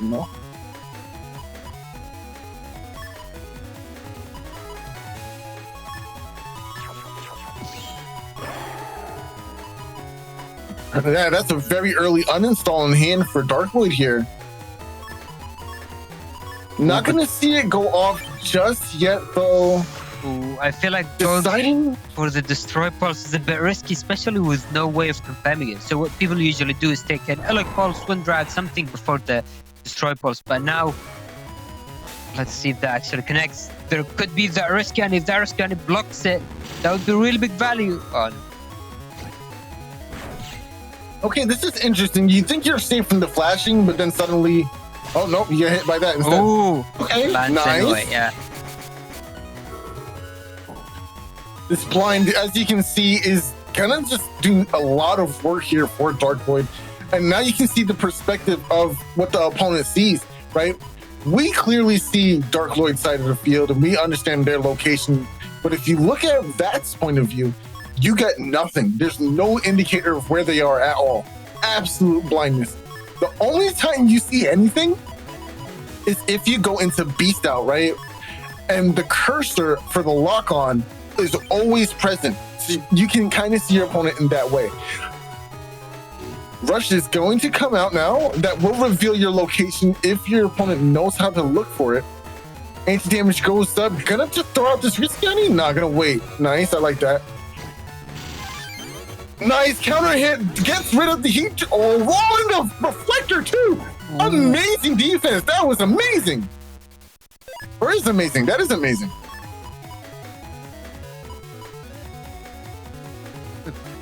It took me a few seconds, but that was pretty good. Yeah.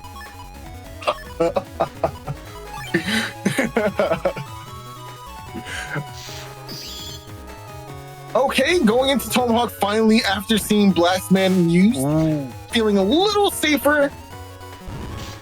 The Judgment had really good value, being able to deal with the invis and the anti-damage as well. The risky honey, unfortunately, not getting too much value. So in a position like this, if you're going against the Beast Out, what you want to do is actually hold on to the risky honey for as long as possible until they start firing their buster shots, and that's when you really get them with the 5 risky honeys. Yeah, that's trying to do that. Yeah, I agree. I hate this. I hate this so much. I'm not gonna lie. You hate that? So it looks like ParTwo. ParTwo is going for a J-Code follow-up. So you've talked about it in a previous match, and I think in this match as well. But this Justice one is going to be pretty nice value with being able to break all these panels. And now let's see if ParTwo is going for the charge shots. Yeah. Ooh. Very nice movement. I mean, that was very nice movement.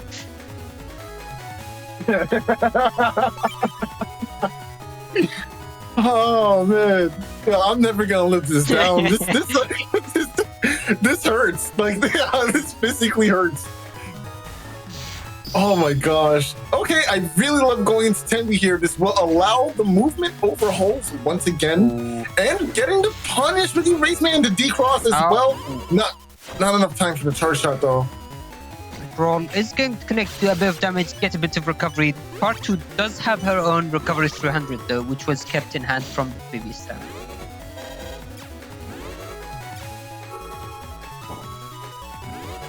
Okay, turn about to come to a close here.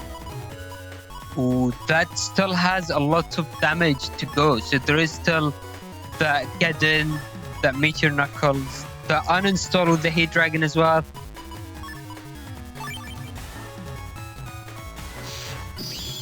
Oh, this is going to be a very big turn if they're able to get the uninstall, but this machine, this anti-navi as well, giving that Erase Man back.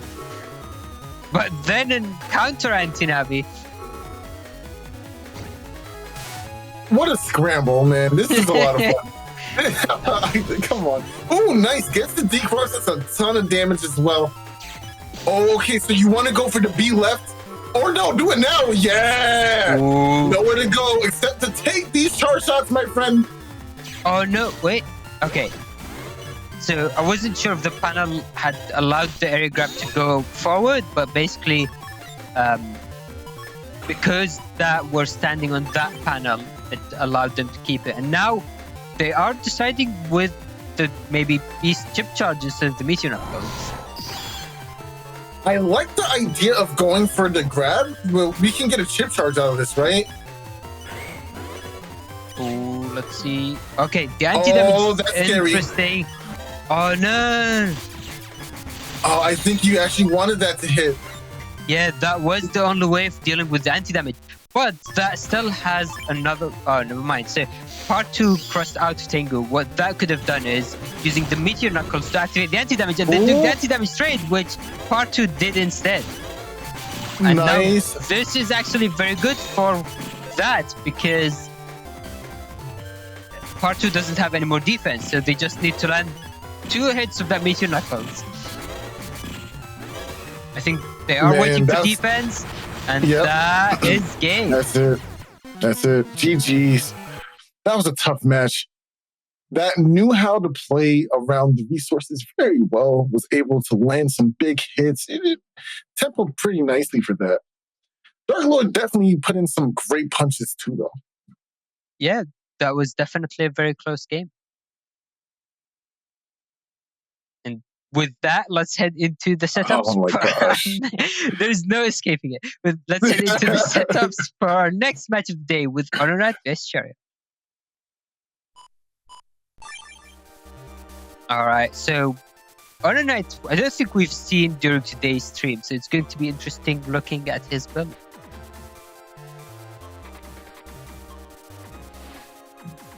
He's playing Life Sword. What? He has Life Sword in his folder. Wait, that is Life Sword. Yeah. Very interesting. Are we allowed to ban him? Oh no, we can't because he's playing Spoutman and base in his folder. He knew. Oh, HonorNite knew I was going to be mad about the Life Sword. But then he also knew I couldn't be mad because he's playing 2 of my favorite Navis in the same folder.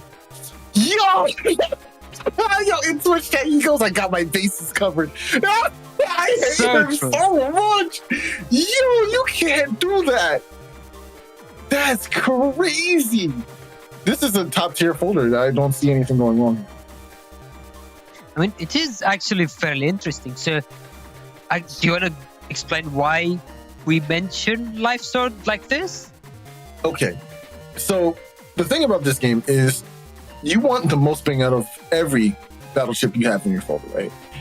Sword, White Sword, and Long Sword just do not carry a lot of damage individually. So, there can sometimes be hands where you have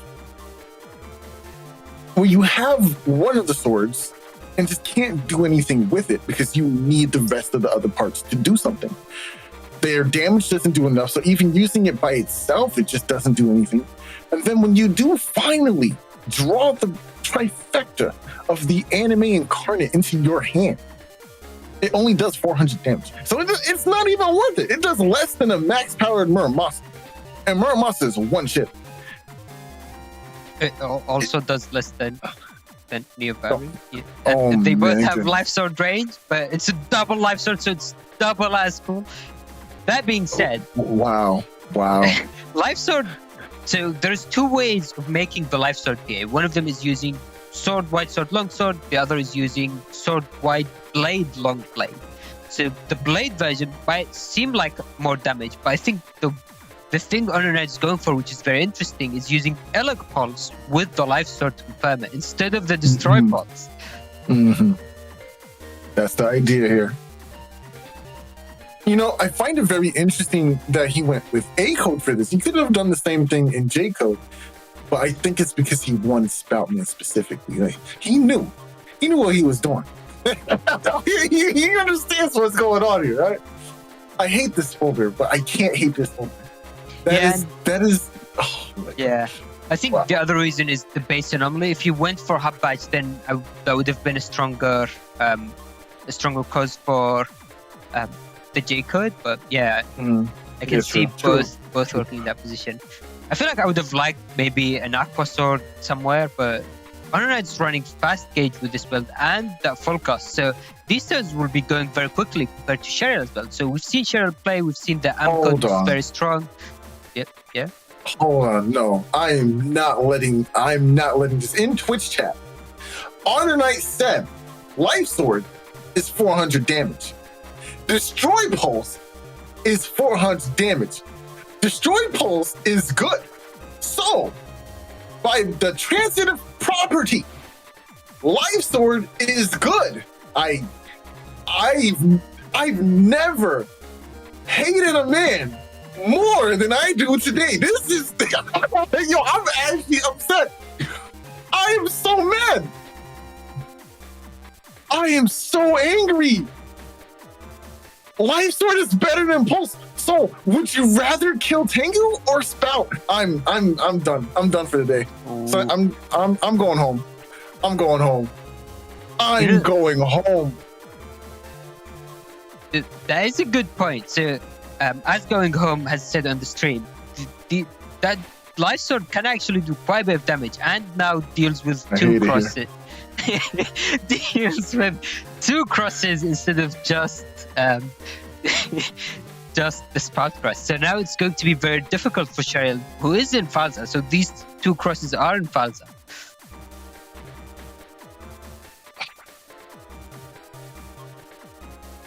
But yeah, I think we're good. I think we're ready to see this match. All right. I think we got everything covered. Okay. Are you sure? You might. I think Are you good? I think I'm ready. Okay. All right. I think I'm ready. Yeah. I'm Player Zero. Nice to meet you.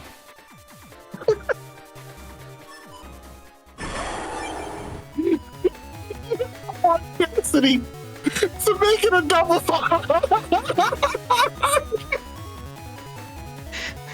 Alright, and as you can see, so this is another double one with HonorNite on the left side of the screen and Sheriel on the right side of the screen. And again, it might be confusing to try to look at both, so do focus on one if you find that easier to follow.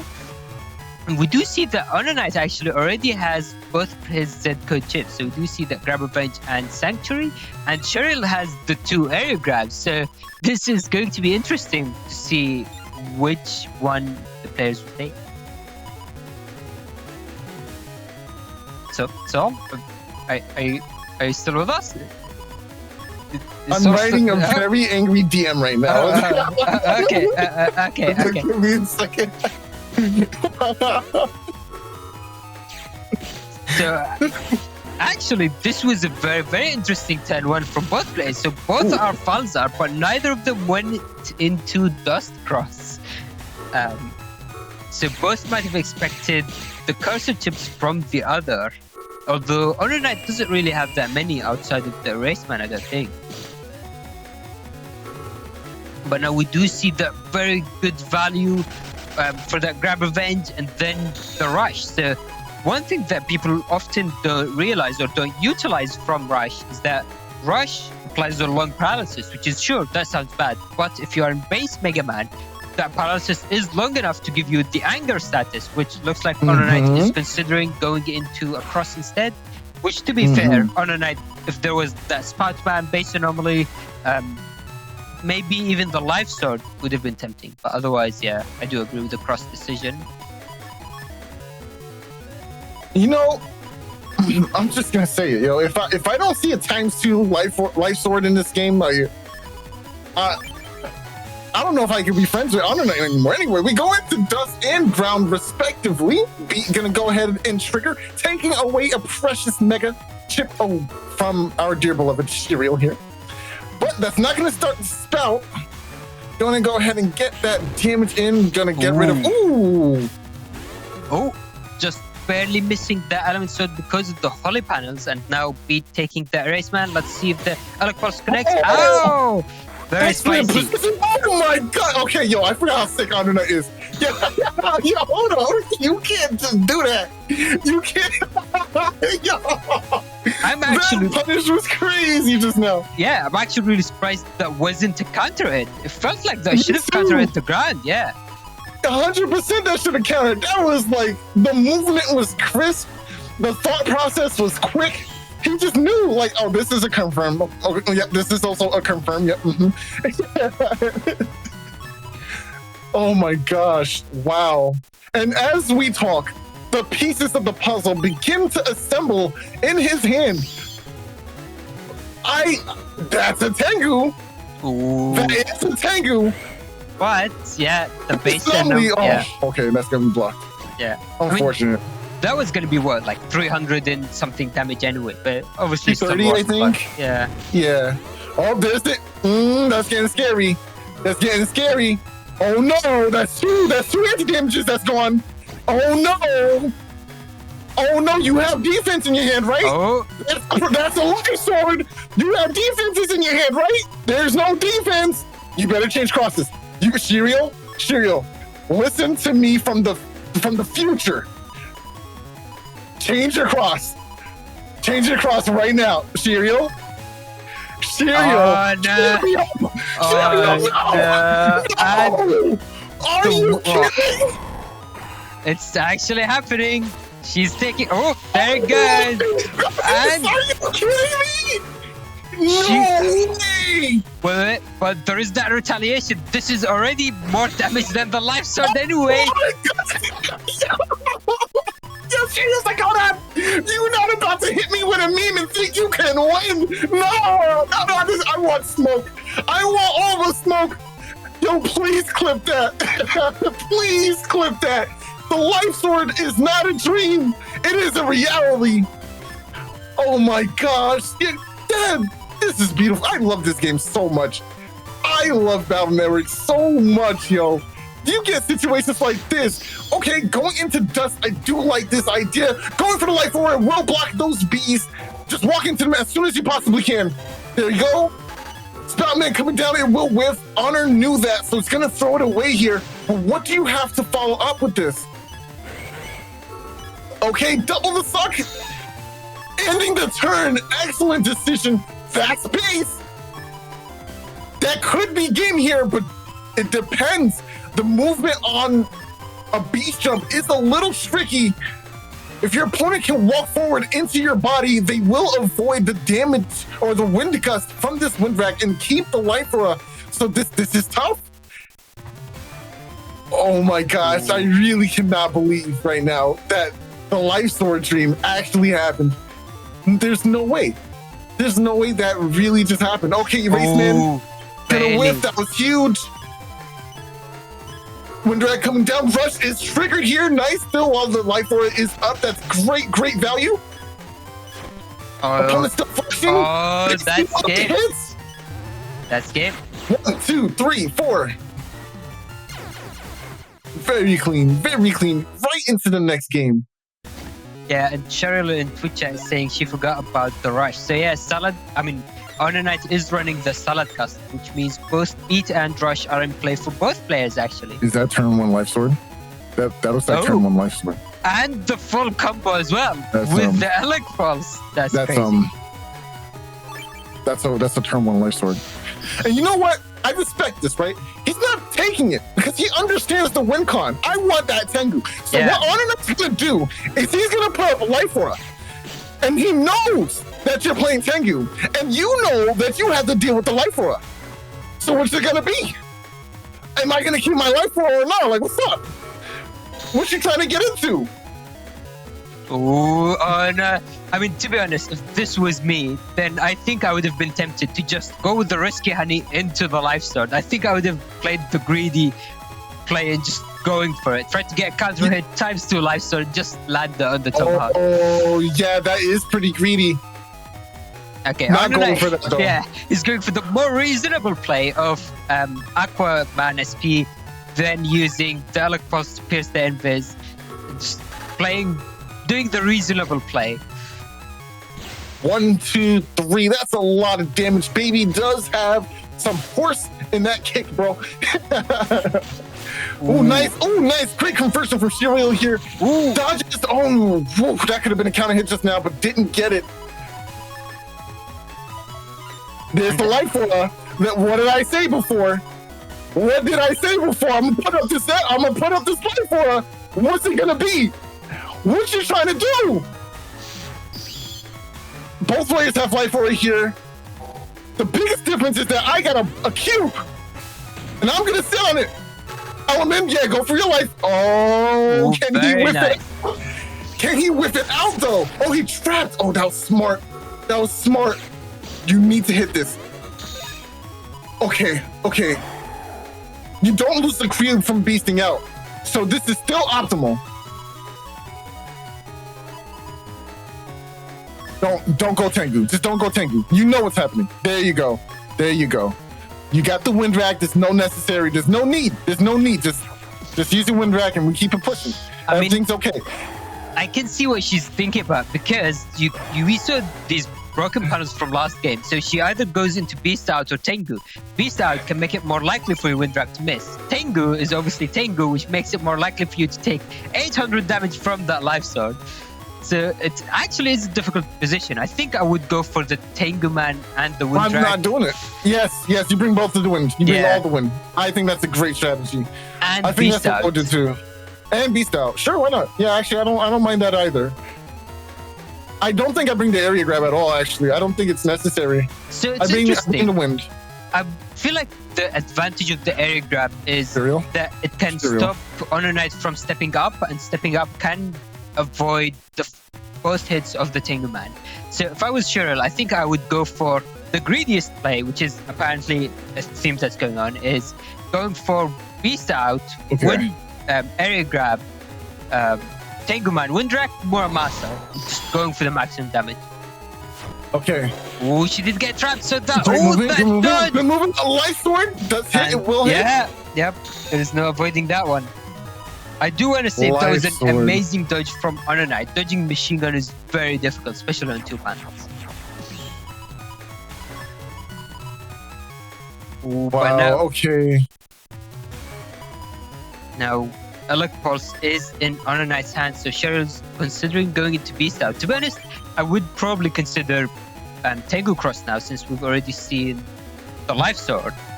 But let's see how this gets played out. There it goes. Yeah. Nice. That's just the Muramasa. The double beast jump causing that Muramasa to hit because of that. Otherwise, they would have connected. That was actually very close. And unfortunately, the machine sword misses as well.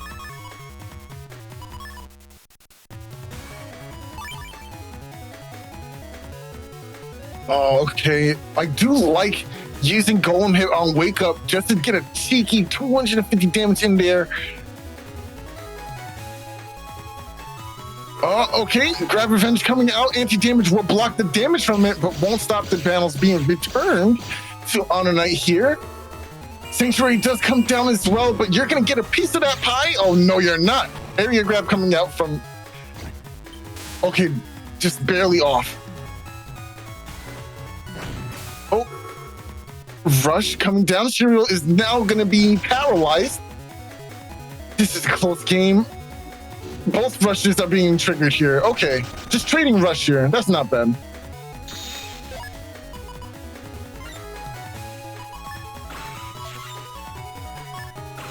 Oh, now these holy panels. Sheriel still has her Embomber, which can deal with a good number of them. And obviously, being in Dust Cross can also do that with a chip charge as well. Yeah, I think honestly, just going for the Boomer first in this situation is good. Oh.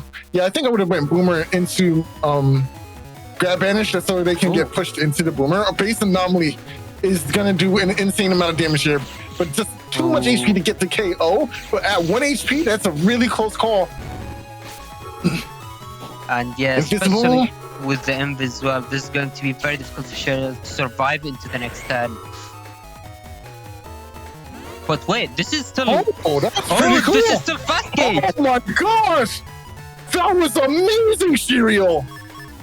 Wow, dodging the charge shot that's supposed to be undodgeable with the beast charge. Oh my gosh! Yeah, that was perfect. That was perfect. Wow. Buying yourself just a few more precious seconds can mean everything. Ooh. Dodging the P shot. Oh, what? But the TFC. Oh no. That was so good. Wow. That was so good. That was insane, Sheriel. Dang. But HonorNite was still able to clutch it out in the end. Very good game. Man, dang, Life Sword?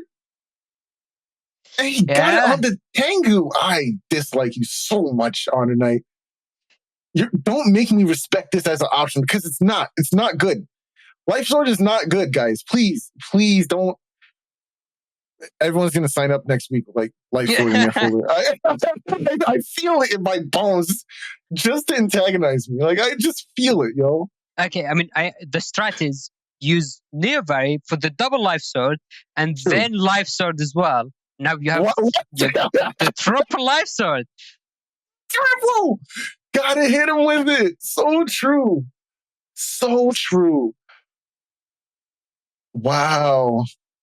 Excellent game. That was a lot of fun. Thank you for that submission. That was great. But we are moving on to the final match of the day, which will be Alpha versus ChinaTV. So both players are new for this stream. We haven't seen either of them play, and they both are running very different folders to what we've seen already. So we saw, I think, mostly low HP, but this time we see Alpha running that massive, was it 2,100? Yeah, I think that's 2,100. It's quite a lot of HP, and yes, 2 recoveries as well. It's actually interesting because this is a build we usually see in chunky Gregar setups, but you know what? It works just as well for Falazar because you can get roll locks and area locks with Tengu Cross or the Tomahawk Cross respectively and still spew out a ton of damage as well. It's a very, very powerful strat for both versions of the game. And that's for the people who tend to ask the question of which one's better, Gregar or Falazar. There is no better version. As you can see, these builds can play in either game usually. There are some builds I feel like that tend to lean themselves towards Falazar a bit more because of the flexibility of not having to run air shoes near cost. But I think that's few and far between.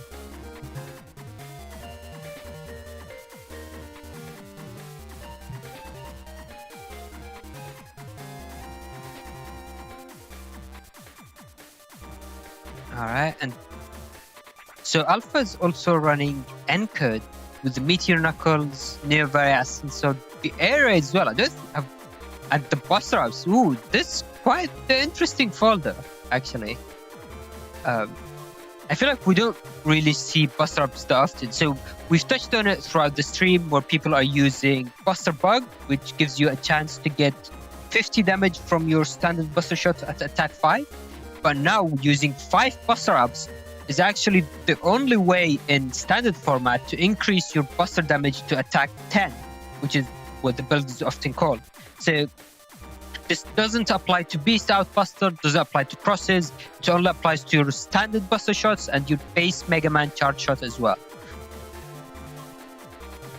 So yeah, people in YouTube chat are mentioning that does mean 100 damage Buster procs potentially. So this can do for very, very strong damage. The main issue is that you have to waste 5 chip slots to get to that, and it takes you quite a long time to set up all of your Buster Ups. So it's definitely not perfect. It's seen a lot more in the mod card version, in the Japanese version of the game, or patch cards as they're called now, because you can use these modifications to get that 10 attack without using the 5 Buster Up chips. That being said, so Alpha is going to be going for the long game. I'm actually surprised we don't see them running any slow gauges. So instead, they might be trying to use the air raid to paralyze with the white capsule, since air raid lasts for quite a bit. But on the other hand, so looking at ChinaTV's folder, so we see they are running Shuffle build, which is very interesting. But they also have the Custom Bug level 2. So the way Custom Bug works is if you bug custom parts or shuffle in this case, you after 3 turns at level 1, you lose 1 chip per turn from your custom space. At level 2, you lose 2 chips, or it takes you 2 turns to lose 1 chip per turn. Level 3, lose 1 chip straight away. So it really scales up very quickly. And ChinaTV has level 2, which means in 2 turns, he will already start losing chip. So with that explanation out of the way, the shuffle can potentially be good in finding out very quickly, finding the bug fix quickly. But it can also backfire because it's a random shuffle, which can basically take longer to find the bug fix compared to just going through your folder. there is. So we saw the Life Sword, and it's not quite Life Sword, but ChinaTV is running Bug Rise Sword as their Giga Chip option. So they're probably trying to use that shuffle to find Giga Chips as quickly as possible. And then with that slow gauge area grabs, using that to apply a lot of damage. We saw, I think we saw Jorge using 5 area grabs, ChinaTV instead running 4 area grabs and no panel grabs either, I believe.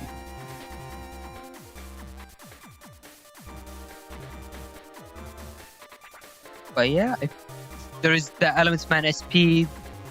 Otherwise, it's mostly just standard folder running variety of defense, uninstall recoveries, and yeah. I think the one thing to keep in mind is the HP difference and the way both builds want to do damage. So both of them are trying to go for the long term with their charge shots.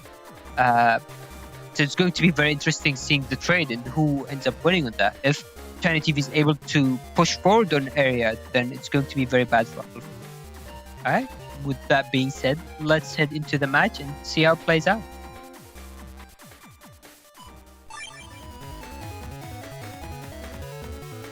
Okay, so one thing to mention is ChinaTV is running the color bug, which is because he has more than 4 colors in the Navicast. Because of how the transition and the stream worked, people wouldn't be able to hear it, but Invis activating from color bug has sound effect. And I was able to hear that. Alpha should have, in theory, been able to catch that as well.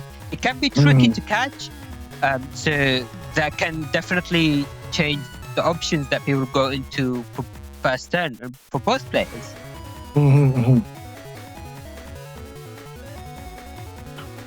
Man, you talking about that just made me think about like the cuts timer at M20, and every time I think about it, I just get upset. But anyway, here we go. Turn 1, getting a buster up really early, and bug fix turn 1 into full cut. That's such a strong turn 1. I would have liked also. Oh, nice! That was so much value dealing with the barrier 200 with one of those beautifully timed ice cube shots. And then going for the full cuts, that was just momentum that you've gained. So, that was really well played, Alpha. Yeah, to be honest, if I was Alpha, I think I would have gone for the greedier play of trying to hold on to that full cast for a full turn and then using it next turn to just go through the folder more often. But ChinaTV has his own full cast and shuffle as well. So normally in a Gregor vs Falzar, the opponent isn't able to go through their folder as quickly. But ChinaTV is able to do that with the shuffle as well. So it's definitely interesting to see how both players decide to use their own full cast. I gotta say, I really love China's cuts here for the shuffle. Oh, nice, good decross. Bug Rise the sword immediately in hand. Do we have area? It looks like we do. We're about to see some charge shots, baby. And the slow gauge. Are we in it for the long haul? Just waiting. Not long enough, but hey, at least we got the area back, and that's what we care about the most. And we also get to deal with the anti-damage, but knowing, double the proc. It's a lot of damage. Yeah. So I think, my gosh. Oh my goodness. Yeah, I think Alpha's already used 2 or 3 buster ups, so that's already 60-70 damage per buster proc. So that was 140 damage just from these buster shots. Imagine doing 140 damage because he pressed B. That is so good. It's just so much value. Understand that it's not 100%, right? But if you look at statistics, 30% is a lot, right? Like if you play Pokemon, for those at home who play Pokemon, if you use Scald has 30% chance to burn the victim, right? But if you really think about it, 30% might as well be 50%. And if it's 50%, that means half the times you're pressing Scald, it might as well be 100% because we're getting that burn. You know what I'm saying? So these are 100% buster blocks. It's just so much damage, yo. It's just so much damage. It just adds up so math, man. The quick math is real. 30% is basically 50%. Like it is what it is. Like you can't be mad. It's gonna happen. Oh man, the Buster Bug is so good. You know what, Player Zero? I blame you. Like it was fine in EXE when people were doing it, but you brought it here, and that's your fault. Was it fine? I don't think it was fine, to be honest. It was really slow. Very good damage. And now ChinaTV has no area grabs, so the slow gauge was actually very bad for ChinaTV. This is the thing I was talking about. Oh, never mind. There is the area grab. But I think this is still fairly bad for ChinaTV because of that freeze. Double! Didn't even do that style, baby. That's what I like to see. Oh, Alpha out here gaming for real. Okay, boy. Oh, and this is actually a fairly good area for the Ascensor to land. So JorgeDeGuzman will be able to regain the area, and then the Ascensor can have a good chance. I think so. Being in Spout Cross will mean ChinaTV wants to avoid ice panels. So the play would be to go out of Spout Cross to bait ChinaTV into the ice panel. But yeah. Ooh. Getting so much value. You know what? This is perfect. The reason why ChinaTV didn't stay in the ice panel is because they obviously didn't want to get clipped up on the ice panel. But now that forcing you into a position where I can guarantee this JorgeDeGuzman will hit. That's so good. Such strong thought process for Alpha, excuse me. Oh. Nice. Gotta get this decross. No decross. No. Oh, that was a mistake. Oh, that's really bad. That was a mistake. You didn't mean to do that. Dang. I mean, it was really bad on two fronts. So basically, ChinaTV stepped back, lost the area advantage to try to get that decross. But not only did that decross miss, bad from three fronts. Not only did that decross miss, removed the whole panel, and now allows Alpha to use the Ascensor for free as well. Dang, that's just so much value, bro. And now another area grab, and here comes another Buster up. Two of them things on top of it. Running forward, gonna get a charge shot in. Nicely timed element SP. Excellently timed. Excellent way to come back into the game. Maybe swing some momentum into your favor. Area grab just come down. Of course. The Buster procs. The Buster. Yeah. Oh my god. Oh no. That's so much damage. That's so much damage. Oh my gosh, that's 90 on a clogged Buster hit. That's your HP. What happened to it? It's like water. Oh man. Wow. Going into Quick Across Life Aura, that's gonna help. Oh, Life Aura is going to be really big. Unfortunately, there is that beast out, but no Q Force, obviously, because of that bug rise sword. Now, so this is actually very interesting. Do you want to explain how it's going?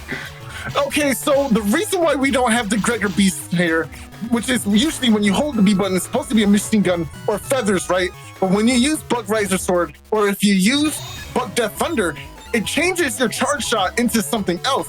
Gregor doesn't usually have a charge shot, but it cannot be removed. So therefore, it restores the original Buster gun from your base form. It's actually quite interesting because you can combo that off with Buster Bug in Gregor if you really wanted to remove anti-damage and such, instead of wasting the time to charge up. You know what I'm saying? So it's pretty interesting. Oh, and now from Alpha's hand, he decided against going for Tango Cross because of that. The Buster proc. Those damage, baby. Oh my goodness. Oh, geez. And the Buster are just adding so much to that damage, man. It just hurts. It hurts. Okay, but there's a trade-off, right? It takes time. You have to find all the Buster ups, or at least 3 of them, to get a good amount of value from this bug, right? Otherwise, it just isn't good enough. And of course, they're taking up chip slots, so you're not having other sources of damage. But it is a nice trade-off to have a gun that can, do 100 damage every time. Oh, good job interrupting. Should have started off at the barrier 200, I think. Yeah, I think ChinaTV might have thought Alpha would go into Dust full cost, so wanted to get the confirmed decross, and we do see that the Ascensor getting good value removing that barrier 200. Yeah, emphasis on good value too. This is looking really strong.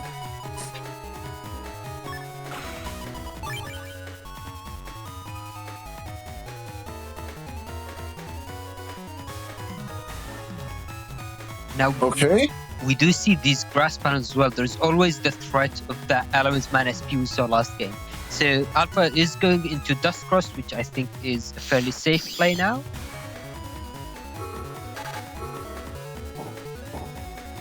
Okay, nice double invis. There is a full cust in hand, so it's looking pretty good. We're able to get the bug fix before D-Cross. Yeah, and HonorNite said it in chat. Yeah, so that's an Erase Man confirm spot. So you especially if your opponent has Warp Step, you want to avoid lining up with an Erase Man.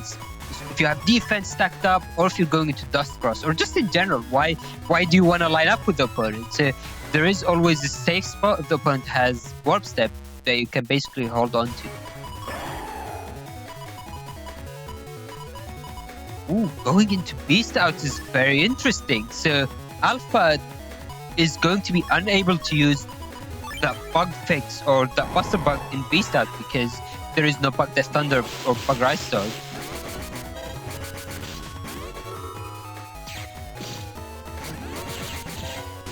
Oh no! Nice. Getting that Beast Jump interrupted by that lingering Charger.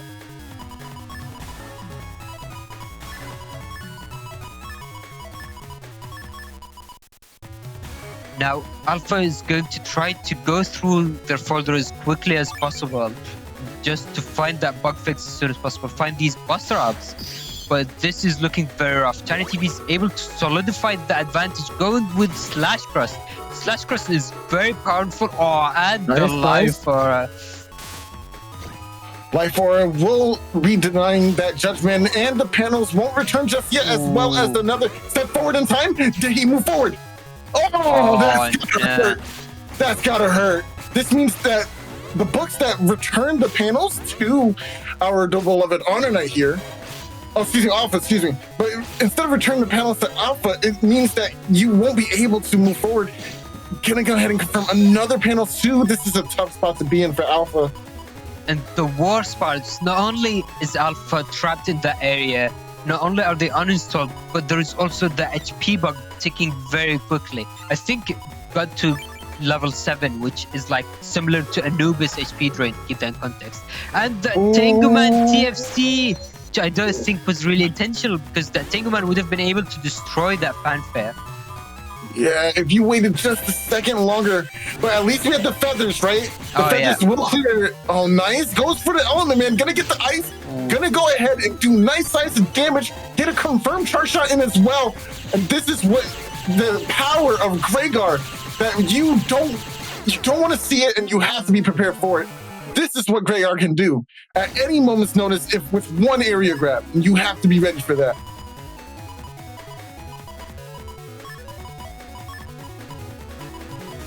All right, that will take us into a game 3. So let's see if Alpha is going to be able to avoid what we just saw in game 2.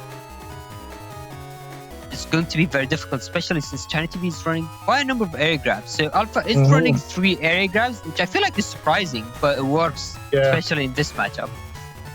It has been paying dividends. We got to give it to him. Nice. Okay, so starting off with the invisible, both players starting off with invisible. No rush in play, so it's not like they need to bait anything out. But setting up defenses and stacking it like this is a little scary for me, especially since your opponent can have access to Erase Man, and you didn't really have any defenses for it. So you would have been down on invis and anti-damage and a cross as well. So it's not quite worth, in my opinion, to stack like that early on.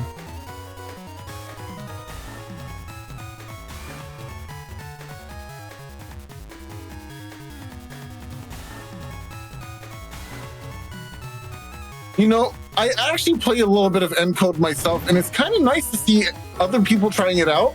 Never thought about playing a second air raid in the folder, though. Okay, there we go. We're going to see the value from Folk Cust. Going to get another turn to Dustic here. But yeah, what is your feelings about a second air raid in Encode? I feel like it's interesting because at this point, I don't think this is really an in quotes code, because the main focus of this folder is using the Buster Ups. Encode is just there like as an extra to confirm the Buster Ups. They don't have the Gundel Souls then there is no number ball. I mean, can you really call it an end code folder if there is no number ball? I don't think so. I agree. You know what? You got it. Yeah. I mean, but there is an assassin sword. Ooh, and there is the Neo Barrier as well, which is... it's pretty in. Yeah, I don't know. It's pretty in. Oh, no. I guess you leave it up to the jury. Yeah, it's definitely interesting. I mean, I guess it goes to show the variation in builds and all these different things people can do in Battlefield. That's what makes it really good. Yes. The idea of the game, I used to think of it linearly, right? Like, okay, you're playing this code, you play these things in this code, fluidity, blah, blah, blah, blah. That's surface level, right? What is the point of your build? What is the main focus? I understand that you can do bubble star combos, but what am I doing next? Well, how am I punishing, you know? So I think it's very interesting. This game is so flexible and you can just play in a variety of ways. Oh, got trapped up and now got hit by the machine gun and now the life orb to block judgment as well. Wait, did ChinaTV get turn 1 Bug Rise sword? Did I miss? Yes. Well, not turn 1. I think it was like turn 2. Was it turn 2? Okay. Yeah, it was very early. Okay, now ChinaTV knows you don't have erasement too, so that's a little scary. Ooh. Okay, so I'm then in Twitch chat saying it was turn 2 because of the full cast. So the reason why I bring it up is because normally Giga chips are forced to be in chip number 11 until 30. So you can never get them on the first turn with number open or any other way. With one exception being chip shuffle. So chip shuffle is literally the only way you can get a Giga chip on turn 1.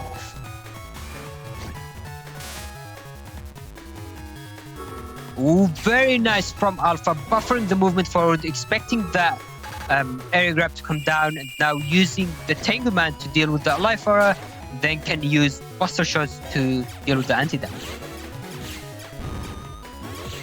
Now it's going to be very difficult for ChinaTV to land any of these charge shots. It's going to take a bit of mind games. Ooh, very close. Yeah, it's very difficult. It's very difficult. Oh, got it! Nice! Got a little lax there for a second. Oh, this is tough. Man, if you had attack plus 30, this would be so crazy right now, Alpha. I like that order, actually. I like the order. Ooh. Yeah, this is going to be a lot of damage. If this connects, you have to catch him in the corner. Oh no. I'm scared. I'm scared. I think wait. In the corner. Ooh. Oh, dang, that's unfortunate. I think that's still fine. Okay. Ooh. Okay, that's fine. You can still break the panels, breaking the whole panels. Oh, and... nice. Oh no. Okay. No. Oh, no. And the Neo getting interrupted by the race. That's so tragic. Just match B like there's no tomorrow. Okay. No tomorrow. Look at that damage. DPS. Look at that damage. It didn't even matter that you lost all that advantage in terms of chips. You still did like 400 damage with B buttons. Your B button was doing it all. That was almost as much damage as that Bug Rise Sword did that turn. If not more. That's crazy. Oh man, Buster Bug is so strong, so powerful. If you grab it, we'll come down here. Gonna go for that D-cross. Fanfare! Oh, that's rough. Okay, you do have the one area grab. You can hold forward. Nice, but they're not gonna get all the area back right away. Oh. Okay. Anti-damage. Okay, nice. Oh, only no. panel. Oh, that's hot. That's hot tech. What? No, yeah. No, this is good. This is profitable. Yeah. This is very profitable now. This is don't very step difficult. Back. You gotta hold forward. No, don't step back. No. And just like that, just like that, your momentum shifted. You needed to hold forward. That absolutely had to happen because then you would be able to prevent your opponent from taking area back. You force them into position. They have to go Tengu. Now they are competing with Fanfare that potentially can protect you while in Tengu Cross trying to push you back, or they have to spend a win back. There's just so much going for you just by camping forward. And set up a tent, you know, lay down, get your mat out, you know, enjoy yourself. You're in the front, just there, you know? Okay. Ooh, but going for That that will leg. deal with. Wait a minute. Oh, okay, never mind. no. Okay, I was bugging. I don't think Alpha wanted to step forward because now, yeah, they're unfortunately trapped. So Alpha is trying. Ooh, very nice. Oh my god! This is. Oh, but the counter Oh is. no. Oh, Yeah, so- hide. Just hide. Yep. Mm-hmm. Ooh, this is going. That's his area. Yep. Oh, this is a lot. Oh, this is game in hand. Actually, this is Omega game in hand. Wow. How do you order this though? No, you put that in the back. You take the sword in the back. That's what I would do. I think. We already saw life for her. Ooh, the machine gun times two. Oh, the Judgment confirms. Yeah, that should be it. Step back. No, I think the scary part, the fanfare. Don't forget about the fanfare. Now, yeah. Now you go. Way. Ooh, what's the shot? Oh my gosh! It wasn't enough. One of these games. Oh my gosh! It was enough. Wow! Alpha praying. He was like, "PC, please." That's crazy. I know you broke your controller. Your keyboard doesn't work the same anymore. It doesn't work the same anymore. It's stuck a little bit, but you mashed. You mashed anyway. That was crazy. My man was hitting. He was mashing so hard. It was a silent node. All you heard was. That's all you heard, bro. Oh my gosh, that was beautiful. Dang, China, that was cheap. I'm sorry, dude. That was cheap. That was real cheap. I'm so sorry, dude. Oh, that was a good game. Wow, that was really close.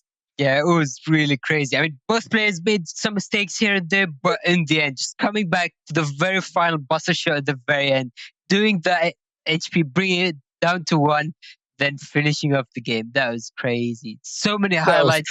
So many highlights in these games. Dang, what a tournament. That's what the week was looking like. Y'all are animals. For real. What happened to the chill, bro? Like, what happened? It was like, okay, now I take your area. Okay, I'll take your area. Okay, I'll take your area. But nah, this is pretty bloodthirsty. Y'all don't care no more, huh? That's crazy. That's insane. Wow. Whew. That tired me out. Yeah. I mean, this isn't really one of the longest streams you had. It's like 2 hours and a half so far. And I'm definitely drained. Like, these matches are crazy. Wow. All gas. Never let go of the pedal, man. We was just driving. That's what happened today. Crazy. But yeah, unfortunately, that was our final match for the stream. So if you're interested in joining in on the action and looking into next week. So next week is going to be Cycle 7. Signups are still open until 12 p.m. PST today. So make sure to sign up. And if you want an extension, then you can still head to the tournament channel. And there is still the potential for signups to be extended. So if you're interested in joining, this is being played on Tango. I feel like I need to keep that to make that clear given the way things are going. So this is being played on Tango, the rollback client, for various reasons, but we will be continuing that onto the Blood Moon as well, which will be Cycle 8 after Cycle 7. So definitely games are ramping up in intensity, so do keep that in mind. That being said, that was the end of the stream, so let's head on to the credits.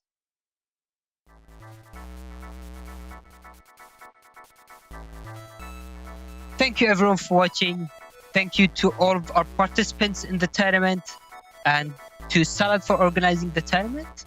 Huge shout out to the people keeping things running behind the scenes. So Shadow, HonorNite and Marvino for putting in the scores. There's a lot of scores to put in and it's tedious work. So huge shout out to doing that, as well as to HonorNite for picking out these amazing VODs for today's stream as well. And obviously, huge shout out to Saul X Cross for joining me on commentary. Thank you, Saul. We haven't had you on commentary for a while, but glad to always have you back. Thank you so much. I'm glad to be here, man. You guys know if I had the time and I got the energy, I'm always going to be here. It's definitely priority. Yeah, same. Unfortunately, I've been a bit busy last few streams. Haven't been able to be around. Might not be around next few streams either, but definitely will always be watching.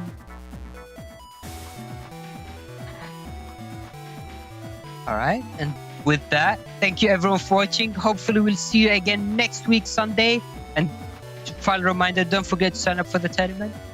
That being said, take care and see you next week. Later. Bye.